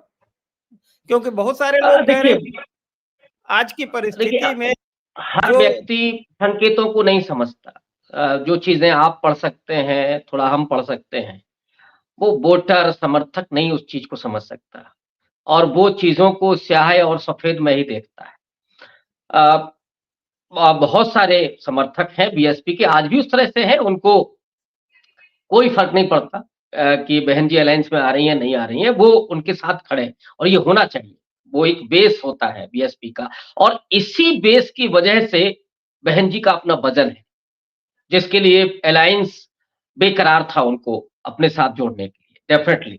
और ये मुझे लगता है कि जो कांशीराम जी ने हासिल किया, जो बहन जी ने हासिल किया, ये उसका नतीजा है। लेकिन जब फाइट इस तरह की हो, सामने जो लोग हों, जब घोषित कर रहे हो कि साहब हिंदू राष्ट्र हम बनाएँगे, और हिंदू राष्ट्र में बाबा साहब अम्बेडकर ने झुका। भाई मायावती जी हों, कांशीराम जी हों, मैं समझता हूँ जहाँ से वो स्रोत ले रहे हैं, जहाँ से ऊर्जा ले रहे हैं, जहाँ से वैचारिकी ले रहे हैं, वो तो डॉक्टर अम्बेडकर है। और बाबा साहब अगर इस चुनौती को महसूस कर रहे थे, तो मैं तो उनकी तरफ देखता हूँ। मेरी कोई आलोचना करे उसका स्वागत है, लेकिन मैं बाबा साहब की तरफ ही देखता हूँ। और मुझे लगता है कि ये बहुत बड़ी चुनौती है, क्योंकि संविधान ही हमें वो अधिकार देता है और हमें मनुष्य मानता है। पिछले 3000 साल में उन दलितों को, वंचितों को इंसान नहीं बनाया माना गया। इस एक किताब ने इनको मनुष्य बनाया। वो सारे अधिकार, गरिमापूर्ण जीवन जीने का अवसर की समानता उपलब्ध कराई, शिक्षा के लिए दरवाजे खोले, ये सब उसी संविधान से मिला। और जब वो जो पार्टी, उसके लोग ये कह रहे हो कि साहब संविधान हम बदलना चाहते हैं, तब तो मुझे लगता है कि ऐसे समय पर चुप नहीं रहा जा सकता। और ऐसे समय पर ये भी नहीं हो सकता कि हम अ, कोई भी हो साथ खड़े, ये संभावना नहीं। मुझे लगता है ये बड़ी चुनौती है। तो तो ऐसे समय पे डेफिनिटली जब जब चुप नहीं रहा जा सकता, जब बहुत बड़ी चुनौती है ये संविधान, ये चुनाव आम चुनाव नहीं, ये खास चुनाव है, और कई लोग मानते हैं कि अगर तीसरी बार मोदी जी आते हैं, और जैसा कि उनका लक्ष्य है 400 पार, तो देश का पॉलिटिकल सिस्टम बहुत बदल जाएगा। अभी भी जबकि तमाम संस्थाओं को जो है वो अपना काम सही तरीके से नहीं कर पा रही, दबाव में काम कर रही हैं। तो अगर तीसरी बार मोदी जी आए तो देश का पॉलिटिकल सिस्टम बदल जाएगा, वो राष्ट्रपति प्रणाली होगी या और क्या बदलेगा, हिंदू राष्ट्र होगा या किस तरह का बदलाव होगा शिक्षा में और बहुत सारी चीजों में कुछ कह नहीं सकते। तो आपका कहना है कि ऐसे वक्त में चुप नहीं रहा जा सकता, इतनी चुनौती है। तो आपका क्या संदेश है देश के लोगों के लिए? देखिए, मैं तो जहाँ तक समझता हूँ कि आज संविधान को बचाने की ज़रूरत है, लोकतंत्र को बचाने की ज़रूरत है। संविधान और लोकतंत्र बचेगा, तो इस देश का दलित वंचित तबका मनुष्य रहेगा, उसको ये अधिकार मिलता रहे, वो गरिमापूर्ण जीवन जी सकता है, वो अपने बच्चों को पढ़ा सकता है, उनको नौकरी मिल सकती है। अगर संविधान वो कैसा बनेगा? अब आप ज़रा सोचिए, जो 30 नवंबर 1949 को कह रहे थे कि साहब मनुस्मृति के इसमें संहिताएँ नहीं है, इसलिए संविधान हमें अस्वीकार्य है। तो वो जो बनाएँगे, वो आप इशारा समझ सकते हैं कि क्या होगा। और उनके साथ तो 1-2 लोग ऐसे भी हैं जो अपने को बाबा कहते हैं और वो बाबा क्या कहे आरक्षण खत्म। वो ये भी कहेंगे कि साहब ब्राह्मण श्रेष्ठ होता है, घोषित रूप से कह रहे हैं ना। मैं रामभद्राचार्य का नाम लेकर के कह रहा हूँ। तो जहाँ पर जन्मना ब्राह्मण श्रेष्ठ हो जाएगा और तो दलित क्या होगा? वो अपना समझ लिए अपना स्थान क्या होगा। संविधान ने समान बनाया आपको और मैं बार-बार कहता हूँ कि उस संविधान में बंधुत्व भी है, जिसको बाबा साहब ने नेहरू जी से कह कर के उनका कि इस शब्द को ज़रूर आपको डालना है। और वो कहते हैं कि फ्रेटर्निटी जो है वो कोई हम फ्रांस की क्रांति से नहीं ले रहे हैं, हम बुद्ध के उससे ले रहे हैं, उनके अपने उपदेश से, उनके अपने स्वप्न से। तो इस देश में समता, न्याय और बंधुत्व हो और उसके लिए जो भी पार्टी हो, जो भी दल हो, मुझे लगता है कि उसके साथ जाने की ज़रूरत है। संविधान को बचाने के लिए अगर हमें कुछ बलिदान भी करना पड़ सकता है, तो वो करने के लिए हम तैयार रहें और ये बड़ी चुनौती है, बड़ा समय है, मुश्किल समय है और उस समय मैं समझता हूँ कि दलित जो पिछले 75 साल में जहाँ पे आज पहुँचा है, वो सैक्रिफाइस करने के लिए भी तैयार है, लेकिन इसके लिए तैयार नहीं है कि कोई ये कहे कि हम संविधान बदलें। हम नहीं तो डेमोक्रेसी खत्म कर देंगे, इसके लिए वो कतई तैयार नहीं है। उसके लिए वो लड़ेगा और मरेगा, इसके लिए भी तैयार बैठा। नहीं तो आपको क्या लगता है कि मायावती जी को इस खतरे का, इस चुनौती का, इस समस्या का अंदाज नहीं है कि भाई अगर उनके अलग लड़ने से, जैसा कि लोग कहते हैं कि भाई वोटों का बिखराव होगा और फायदा बीजेपी का होगा। और यूपी में खास करके देखिए बीजेपी मतलब जो सारे रणनीतिकार ये समझ रहे हैं कि भाई अगर यूपी में बीजेपी की इस समय 62 सीटें हैं और वो बढ़ा के उसको 75-78 ले जाना चाहते हैं। और दूसरी ओर जो चाहते हैं कि भाई मोदी को फिर मौका ना मिले, वो चाहते हैं कि वो कम हो, सीटें 40 तक आ जाएं। तो मायावती जी को क्या इस खतरे का एहसास नहीं है कि अगर भाजपा तीसरी बार जीतती है तो उससे क्या नुकसान हो सकता है, क्या समस्याएं आ सकती हैं दलित और वंचित समाज को? उनको इस खतरे का एहसास नहीं होगा क्या? नहीं, मुझे लगता है कि ज़रूर होगा। ऐसा नहीं है कि हम ये कह दें कि उनको नहीं होगा और उसके लिए वो सोच भी रही होंगी और हो सकता है जो मैंने कहा ना कि फ्रेंडली फाइट, उसकी भी कोई रणनीति हो। लेकिन उनकी खामोशी ज़रूर परेशान करती है, सवाल खड़े करती है। मेरे पास उसका जवाब नहीं कि वो खामोशी क्यों है। लेकिन हाँ, ये ज़रूर है कि जो कंसर्न मेरे हैं, उस समाज के हैं, वो कंसर्न उनके भी होंगे और वो इस चीज़ को महसूस भी कर रही होंगी। समय मिलते वो उसका जवाब भी देंगे, जितना मैं समझता हूँ। क्योंकि वो तो उस तरह से प्रोफेसर रविकांत जी कह रहे हैं कि भाई मायावती जी की खामोशी समझ में नहीं आ रही है, बल्कि खामोशी क्या है, बहुत सारे लोगों का तो ये कहना है कि भाई वो अपने एक्शन से खामोश भले हों, अपने एक्शन से, उनके एक्शन से बीजेपी को मदद होगी। और देखिए ये पुरुषोत्तम कुमार कह रहे हैं, मेरे तरफ बहराइच में जाटो भी कहने लगे हैं कि बीजेपी के खिलाफ लड़ेगा तो सपा के वोट देंगे, यही जमीनी हकीकत है। अब चुनाव दो धुरी में होता है, कोई भी बसपा से प्रत्याशी आए वोट नहीं पाएगा। देखिए आम लोगों में ये समझ पैदा हो गई है कि ये दो ध्रुवी चुनाव है और उसमें जरा भी चूक होने का क्या मतलब हो सकता है। तो ये बात तो मुझे लगता है कि जो बहुजन समाज पार्टी के बहुत सारे लोग हैं उनको भी समझ में आ रही होगी। हो सकता है अभी वो अनुशासन की वजह से खुल के ना बोल रहे हो, लेकिन जब रियलिटी अपने क्षेत्र में देखेंगे कि भाई वहां बीएसपी का प्रत्याशी तो जीतने की स्थिति में है नहीं, सेकंड में आ नहीं रहा, टक्कर गठबंधन से है, तो हो सकता है वो भी अपना मन बदले। निश्चित रूप से। और मेरे पास कई लोगों के फ़ोन आए जो बीएसपी के कैडर हैं, काम कर रहे थे लंबे समय से। उनका भी यही कहना है कि हम अब इसके लिए तैयार नहीं हैं। लेकिन मुझे लगता है कि एक उम्मीद ये है कि जहाँ पे अलायंस का प्रत्याशी कमज़ोर होगा, वहाँ सारे लोग मिल कर के बीएसपी के कैंडिडेट को चुनेंगे, जो मुझे लगता है। और कई जगह किस तरह की रिपोर्ट भी आई है। और ये होता है हर राजनीतिक दल में। ये संभव नहीं है कि हर जगह अपना प्रत्याशी बहुत मजबूत ही उतारे। कई बार गलतियाँ भी होती हैं। तो ऐसे समय प और मैं मानता हूँ कि मायावती का चयन बहुत अच्छा, खासकर कैंडिडेट को लेकर के। जी, जी। जहाँ पे अलायंस का प्रत्याशी कमज़ोर है, वहाँ पे मायावती, बीएसपी और उनका प्रत्याशी पहली पसंद बनेगा और बीजेपी को रोकने के लिए लोग उनका समर्थन करेंगे, ऐसा मुझे लगता है। लेकिन जहाँ पर अलायंस का प्रत्याशी मजबूत है, वहाँ बीएसपी के लोग भी जाने के लिए तैयार हैं, तत्पर हैं और वो कहते हैं कि हमें बीजेपी को रोकना है। ये बिल्कुल स्थिति स्पष्ट है। सत्यम राज्य कह रहे हैं कि मेरे यहाँ बीएसपी आ रही जिला सोनभद्र, तो बहुत अच्छा है।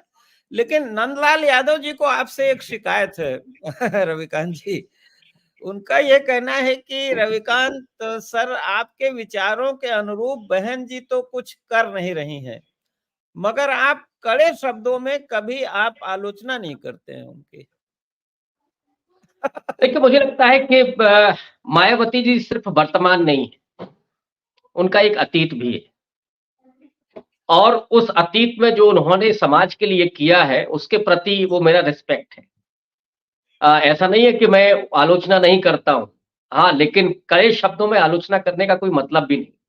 समझदार को इशारा काफी। हाँ, डेफ़िनेटली।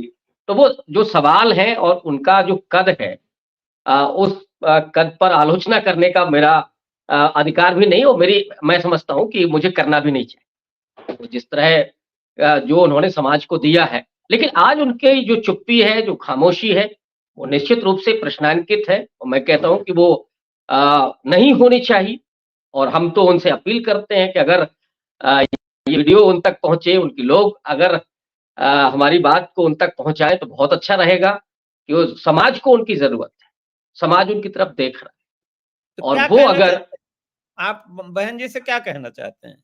मेरी अपील उनसे यही है कि ये वक़्त है कि जब आप समाज की तरफ से खड़े हों, उनकी उम्मीदों पर खड़े, और आप ही वो हैं जो नरेंद्र मोदी जैसे व्यक्ति जो जो पूरा तहस-नहस करना चाहता है, उसके सामने सबसे बड़ी ताकत की तरह खड़ी हो सकती है। और इसलिए मैं बार-बार कहता हूँ कि मायावती को डराने वाला कोई पैदा नहीं हुआ इस देश में। ये बेखौफ पर्सनैलिटी जो सीधे चुनौती दे सकती है, दो टूक, इसकी ज़रूरत है। आज समाज को ज़रूरत है। बाबा साहब नहीं हैं, आज कांशीराम जी नहीं हैं। आज उनकी ज़रूरत है। हमने उनको देखा, हम उनको सत्ता को उनके देखा, आज उनके वजह से थोड़ा निराश हो रहे हैं। तो हम लोगों की निराशा को वो दूर करें और वो आएँ, और हम इस्तेमाल करने के लिए तैयार हैं।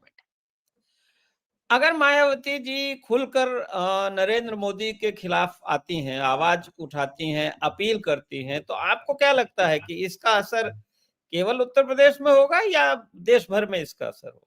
पूरे कैसा असर देश में, होगा? पूरे देश में 16 किस राज्यों में बीएसपी का प्रभाव है। कहीं 2%, कहीं 4%, कहीं 6%। जम्मू से लेकर के, और आप जानते हैं कि वहाँ पे भी उनकी पार्टी रही, वहाँ पे उनका विधायक भी रहा है। वहाँ से लेकर के पंजाब आप चले जाइए जहाँ करीब 35% दलित है। आप तेलंगाना चले जाइए, कर्नाटक चले जाइए, मध्य प्रदेश, छत्तीसगढ़, राजस्थान, उत्तर प्रदेश तो है ही। इन तमाम राज्यों में बीजेपी की बीएसपी की अपनी प्रेजेंस है। और मायावती की एक अपील क्रांति में तब्दील हो सकती है। मैं उसको राजनीतिक क्रांति कह रहा हूं, वोट की क्रांति कह रहा हूं। वो क्रांति में तब्दील हो सकती है और मोदी के खिलाफ तूफान खड़ा हो सकता है।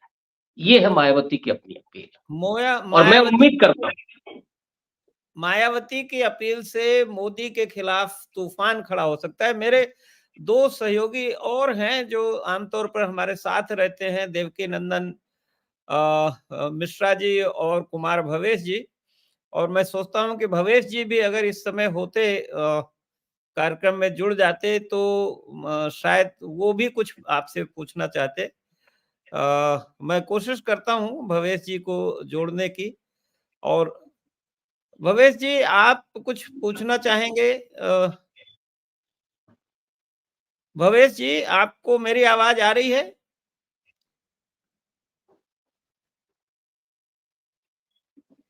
भवेश जी, आप कुछ पूछना चाहेंगे रविकांत जी से? काफी दर्शक जुड़े हुए हैं, आपके मन में कोई सवाल हो तो आपका वो जी, म्यूट है। बहुत सार्थक चर्चा आप लोगों ने की है, और हम लोग इस सवाल को ऐसे ले रहे हैं कि सामाजिक राजनीतिक सवाल की तरह ले, कि राजनीति तो है लेकिन राजनीति में समाज को शामिल नहीं करते हैं।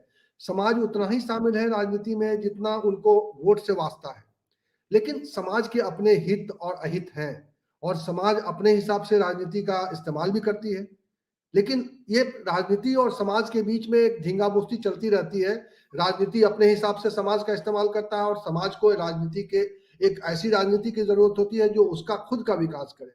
तो आखिरी सवाल बस आपसे प्रोफेसर रविकांत जी ये जानना चाहूंगा कि इस पूरे घटनाक्रम में मोदी जी के 10 साल के शासनकाल में आज समाज जहां खड़ा है उसकी अपनी रिक्वायरमेंट क्या है, और वो इस राजनीति से क्या देखना चाहता है, कैसे वो इस राजनीति से अपने लिए कुछ अच्छा तलाश रहा है, और क्या वो 2024 में उसको मिलने जा रहा है?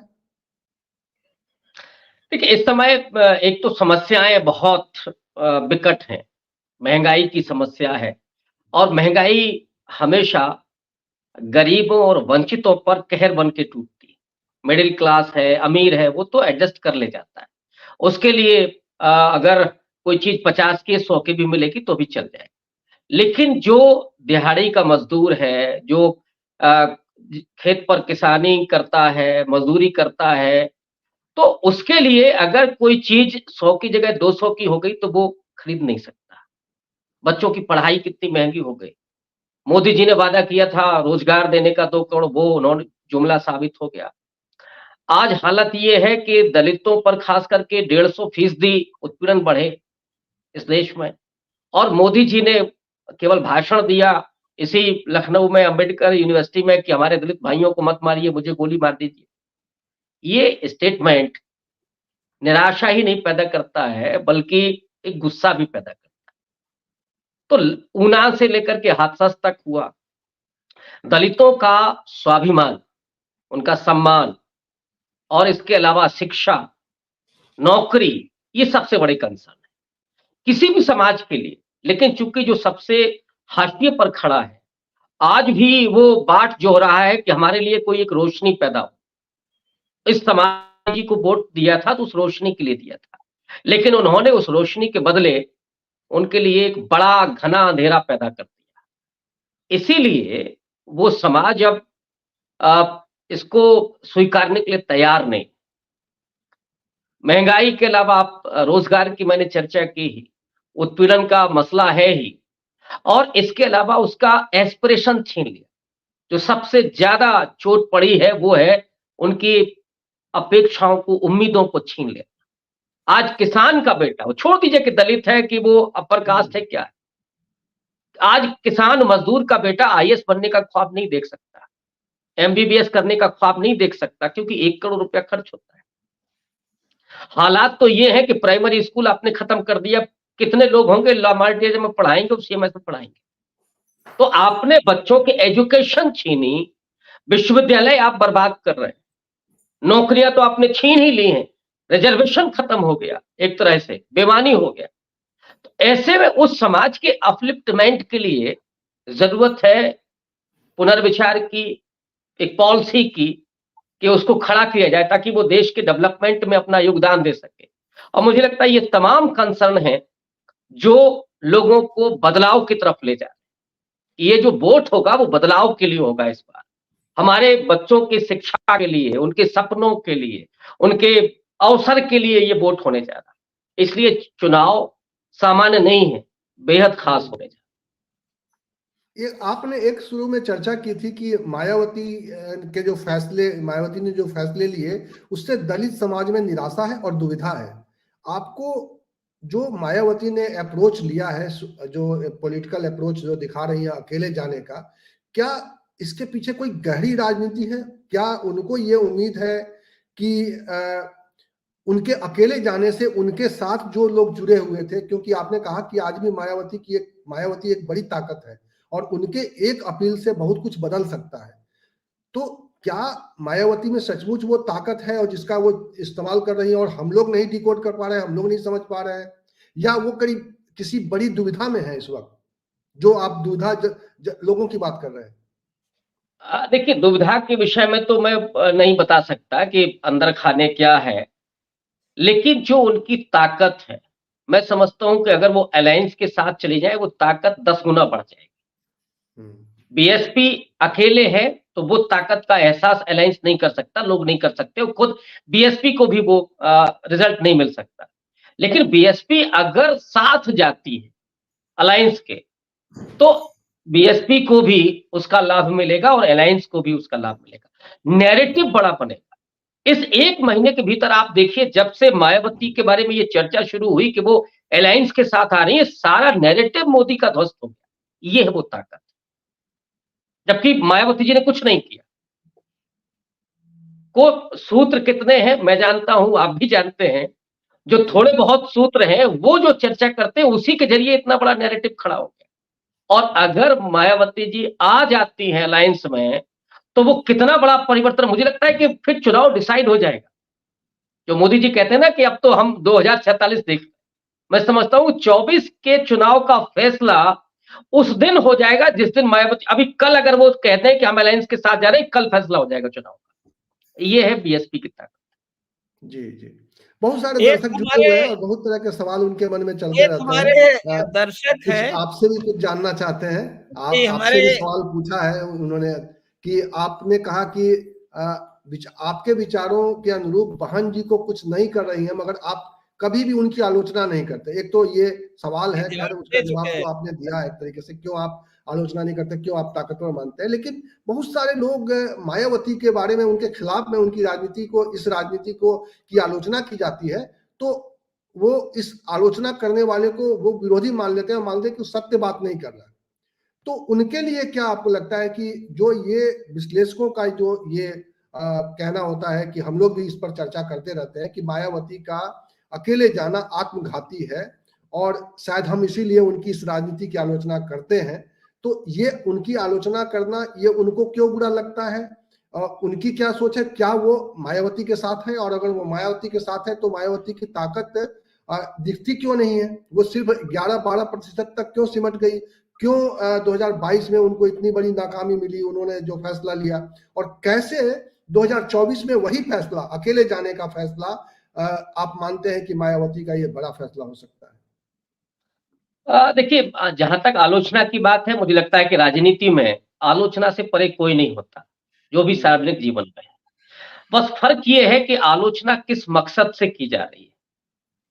जैसे मायावती की जो आलोचक हैं, एक धड़ा है जो उनको दौलत की बेटी कहेगा, केवल उनके ऊपर करप्शन के रोज आरोप मढ़ेगा।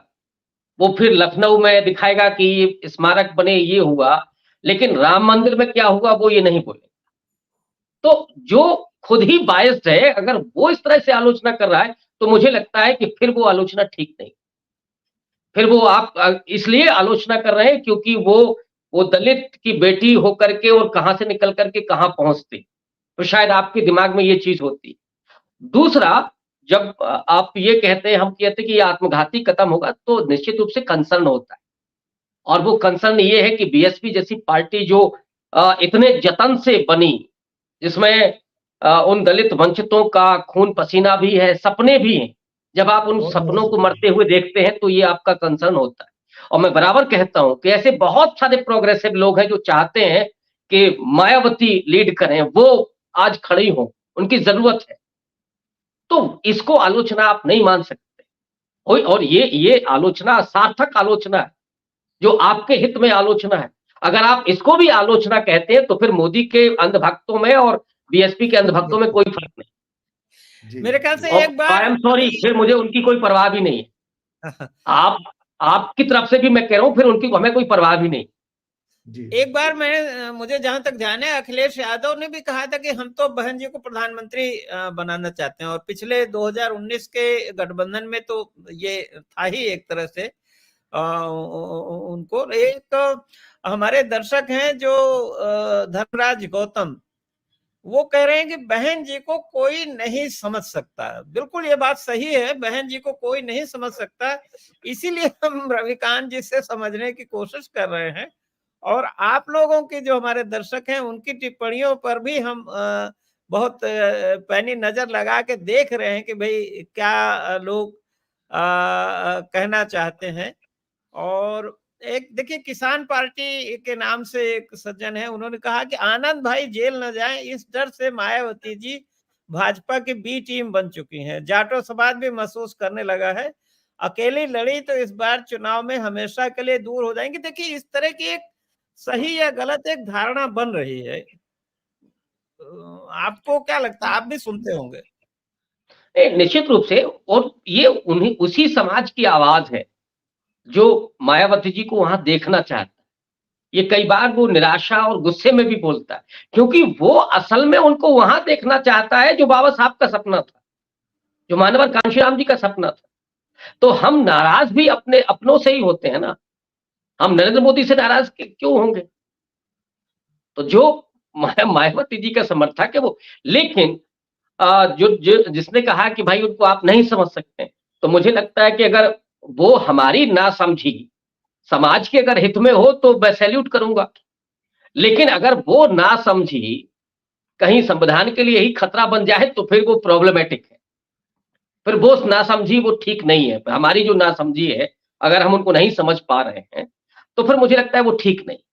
जरूरत इस बात की है कि हम इसको लेकर के फक्र करें कि हम मायावती जी को कोई नहीं समझ सकता, और वो जो पहेली जिसको आपने लिखा है, वो पहेली दिल्ली के लाल किले से खड़े होकर के वो प्रधानमंत्री पद की शपथ ले, तो मुझे अच्छा लगे। ये धर्मराज गौतम ने लिखा है कि भाई बहन जी को अलायंस में नहीं जाएंगे जब तक कि उनको मतलब पीएम उम्मीदवार घोषित करें। लेकिन भाई पीएम उम्मीदवार घोषित तो तभी करेंगे जब वो अलायंस में शामिल होंगे। और मेरे ख्याल से पीएम का उम्मीदवार पहले से तो कोई घोषित वैसे भी नहीं होता, बीजेपी की बात दूसरी है। तो अलायंस से दूर रह के कैसे वो मतलब अपेक्षा करेंगी कि भाई उनको कोई प्रधानमंत्री का घोषित कर दे? आपको क्या लगता है, ये वाजिब है? ऐसी शर्त रखना वाजिब है कि मायावती जी की तरफ से अगर ऐसी शर्त रखी गई हो कि भाई प्राइम मिनिस्टर ऐलान करिए तब आएंगे, तो ये शर्त आपको वाजिब लगती है? ऐसी शर्त रखना चाहिए? मुझे लगता है कि ये उनके समर्थकों की प्रत्याशा है, आकांक्षा है, वो अच्छी बात है। लेकिन राजनीति में मुझे, और खास करके जब अलायंस की बात हो, तो ये शायद एप्लीकेबल नहीं, क्योंकि ममता बनर्जी भी हैं, लालू प्रसाद यादव भी हैं, सारे लोग हैं। लेकिन ये मैं जरूर कह सकता हूं कि अगर वो अलायंस में जाती हैं और कल को वो परिस्थिति बने कि अलायंस सरकार बनाने जा रही है, तो जो 2 नाम आएंगे उसमें एक नाम मायावती का होगा। मैं 2 कह रहा हूं, मैं एक नहीं कह। प्रधानमंत्री पद के लिए जो 2 नाम आएंगे उसमें एक नाम मायावती का होगा। ये मैं अपने तरफ से 100% विश्वास के साथ कह रहा हूं। लेकिन राजनीति में सब कुछ स्याह और सफेद में नहीं होता, ब्लैक एंड व्हाइट नहीं होता। राजनीति में 2 और 2 4 नहीं होते, कई बार वो 5 भी होते हैं, 3 भी होते हैं। तो ये है, मुझे लगता है कि अलायंस में जो लोग हैं उनको नहीं समझ में आ रहा। अब हम उसके लिए ना हम कह सकते हैं ना आप कह सकते हैं, केवल हम लोग प्रेडिक्ट कर सकते हैं। प्रधानमंत्री बनने का जहां तक सवाल है, जहां तक मैं समझता हूं, राहुल गांधी की तो ऐसी कोई महत्वाकांक्षा नहीं है, न प्रियंका गांधी न सोनिया गांधी। मुझे लगता है कि ममता जी भी इस समय अलायंस में नहीं है, तो उतना नहीं है। तो मुझे लगता है कि चॉइस केवल मल्लिकार्जुन खड़गे और मायावती के बीच ही रहेगी, अगर मायावती उस अलायंस में होती क्योंकि है। वो नैरेटिव भी है कि 75 साल के बाद देश दलित प्रधानमंत्री थे, इसलिए मैंने 2 ही नाम लिए थे कि 2 में से एक वो होंगी। और तो जब मायावती ये सब कुछ दिख रहा है, ये तो सामने दिख रहा है। और अगर अभी भी बीएसपी के समर्थकों को ये लग रहा है नहीं ऐलान करने की जरूरत है, तो मुझे लगता है उसकी जरूरत नहीं। ये तो सामने दिख रहा है, राजनीति जो भी थोड़ा बहुत समझते हैं वो देख पा रहे हैं इस बात को। और जब मायावती जी को उत्तर प्रदेश का मुख्यमंत्री बनाया गया था, गठबंधन टूटा था बीजेपी के सपोर्ट से, या अटल बिहारी वाजपेयी और नरसिम्हा राव, इन 2 लोगों के बीच की सहमति से जब बनाया गया था, तो नरसिम्हा राव ने यही कहा था कि साहब ये भारतीय राजनीति का चमत्कार है कि भाई एक दलित बेटी जो है वो आज देश के सबसे बड़े प्रांत की मुख्यमंत्री है। तो हमारे यहाँ बहुत सारे लोग ऐसे प्रोग्रेसिव हैं, और पूरा फ्रीडम मूवमेंट उन्हीं प्रोग्रेसिव लोगों का था। और देखिए आज जो लोग सत्ता में हैं, दुर्भाग्य यही है कि वो फ्रीडम मूवमेंट में न तो शामिल थे और न फ्रीडम मूवमेंट के जो वैल्यूज है, समता, समानता, स्वतंत्रता और बंधुत्व, न उसमें उनका विश्वास है।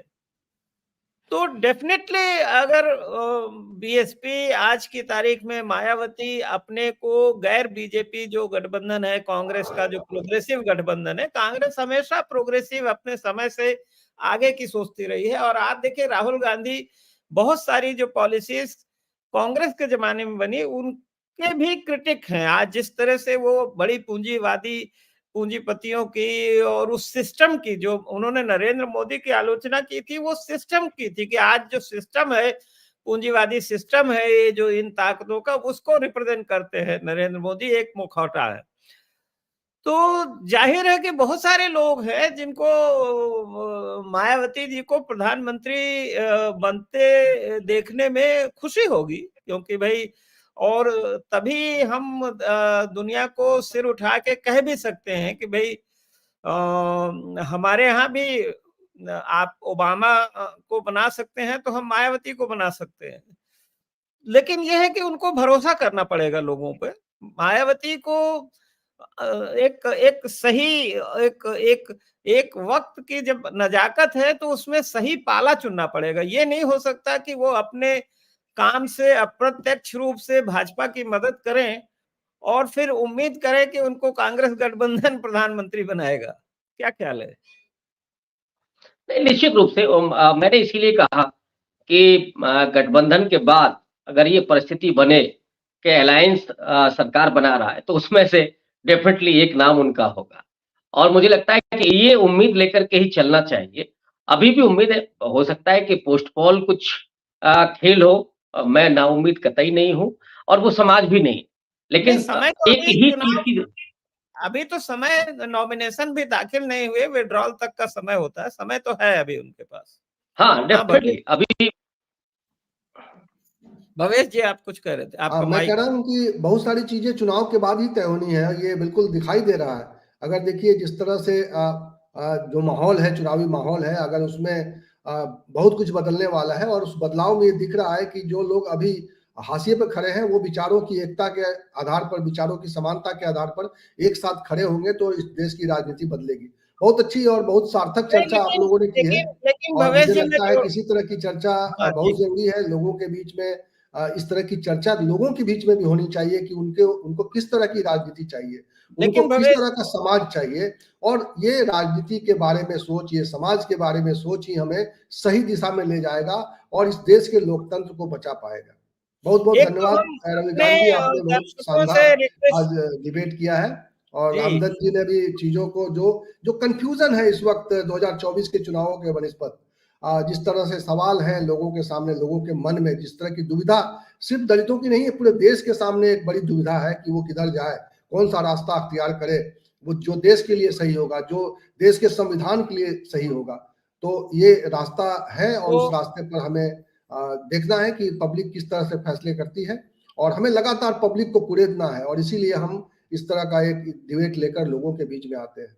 बहुत बहुत नहीं तो धन्यवाद। एक रिक्वेस्ट ये करेंगे अपने दर्शकों से कि इसका जो लिंक है कार्यक्रम का आप और लोगों तक भेजें। आप सहमति असहमति अपनी, और अभी हमारे YouTube चैनल पर बाद में भी आप कार्यक्रम समाप्त होने के बाद में भी आप अपनी टिप्पणी और बहस जारी रख सकते हैं। और एक बात फिर मैं कहूंगा कि भाई देखिए यूपी बहुत महत्वपूर्ण है, और उसमें बहुजन समाज पार्टी एक बैलेंसिंग फोर्स के तौर पे हम अगर कह सकें, तो ऐसा न हो कि चुनाव के बाद पछताना पड़े। ऐसा न हो कि बहन जी की एक गलती से या बहन जी के इस कदम से भारतीय जनता पार्टी अगर 62 के बजाय 70-75 सीटें ले गई, तो फिर मोदी जी को प्रधानमंत्री बनने से कोई रोक नहीं सकेगा। ये समझना चाहिए जो मायावती जी को प्रधानमंत्री बनने के लिए सोच रहे हैं, तो उनको पहले ये सोचना पड़ेगा कि कैसे बीजेपी की सीटें 250 रहे, 272 से कम रहे, और मायावती जी अगर न्यूट्रल रहती हैं इस लड़ाई में, तो उसके बाद फिर, और न्यूट्रल रह के मदद करती हैं बीजेपी की, तो फिर उसके बाद उनको ये अपेक्षा नहीं करनी चाहिए कि उसके बाद उनको कोई प्रधानमंत्री गठबंधन बनाएगा। मुझे नहीं लगता। बहरहाल और हम एक खुद समझने की कोशिश कर रहे हैं, और उस समझने की कोशिश में हमने चर्चा की। हमारा अपना कोई एजेंडा नहीं है। जिसको जो पार्टी पसंद हो, जिसको जो नेता पसंद हो, जरूर जाए। लेकिन आज सामाजिक परिस्थिति क्या है, राजनीतिक परिस्थिति क्या है, आर्थिक परिस्थिति क्या है, और किस तरह से कुछ पूंजीपति मिलके देश को चला रहे हैं, और कैसे पूंजीपतियों से साठगांठ है देश की, और किस तरह सरकार डंडा मार के पैसा वसूल रही है, और डंडा मार के जो हमारी लोकतांत्रिक संस्थाओं को कमजोर कर रही है, तो वो एक विश्लेषण जरूर हम करना चाहते हैं और समझना चाहते हैं, और उसमें हमारे जो दर्शक कंट्रीब्यूट करते हैं उनको बहुत बहुत शुक्रिया। और रविकांत जी, आपको बहुत बहुत शुक्रिया कि आपने बहुत बेबाकी से जवाब दिए। लोगों का ये समझना, मैं समझता हूँ, ठीक नहीं है कि आप आलोचना के नहीं करते। एक विद्वान व्यक्ति, एक प्रोफेसर यूनिवर्सिटी का, जिस मर्यादा पूर्ण और गरिमामय भाषा में अपनी बात कह सकता है, आपने वो कहा। अब जिसको समझना है वो समझे, न समझना है तो न समझे। ये उसकी मजबूरी है, समझना चाहते हैं या नहीं समझना चाहते।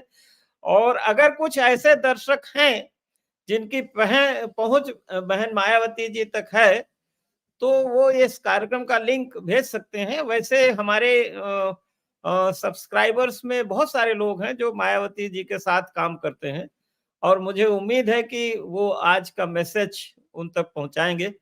बहुत बहुत धन्यवाद आपका प्रोफेसर रविकांत जी और सभी दर्शक।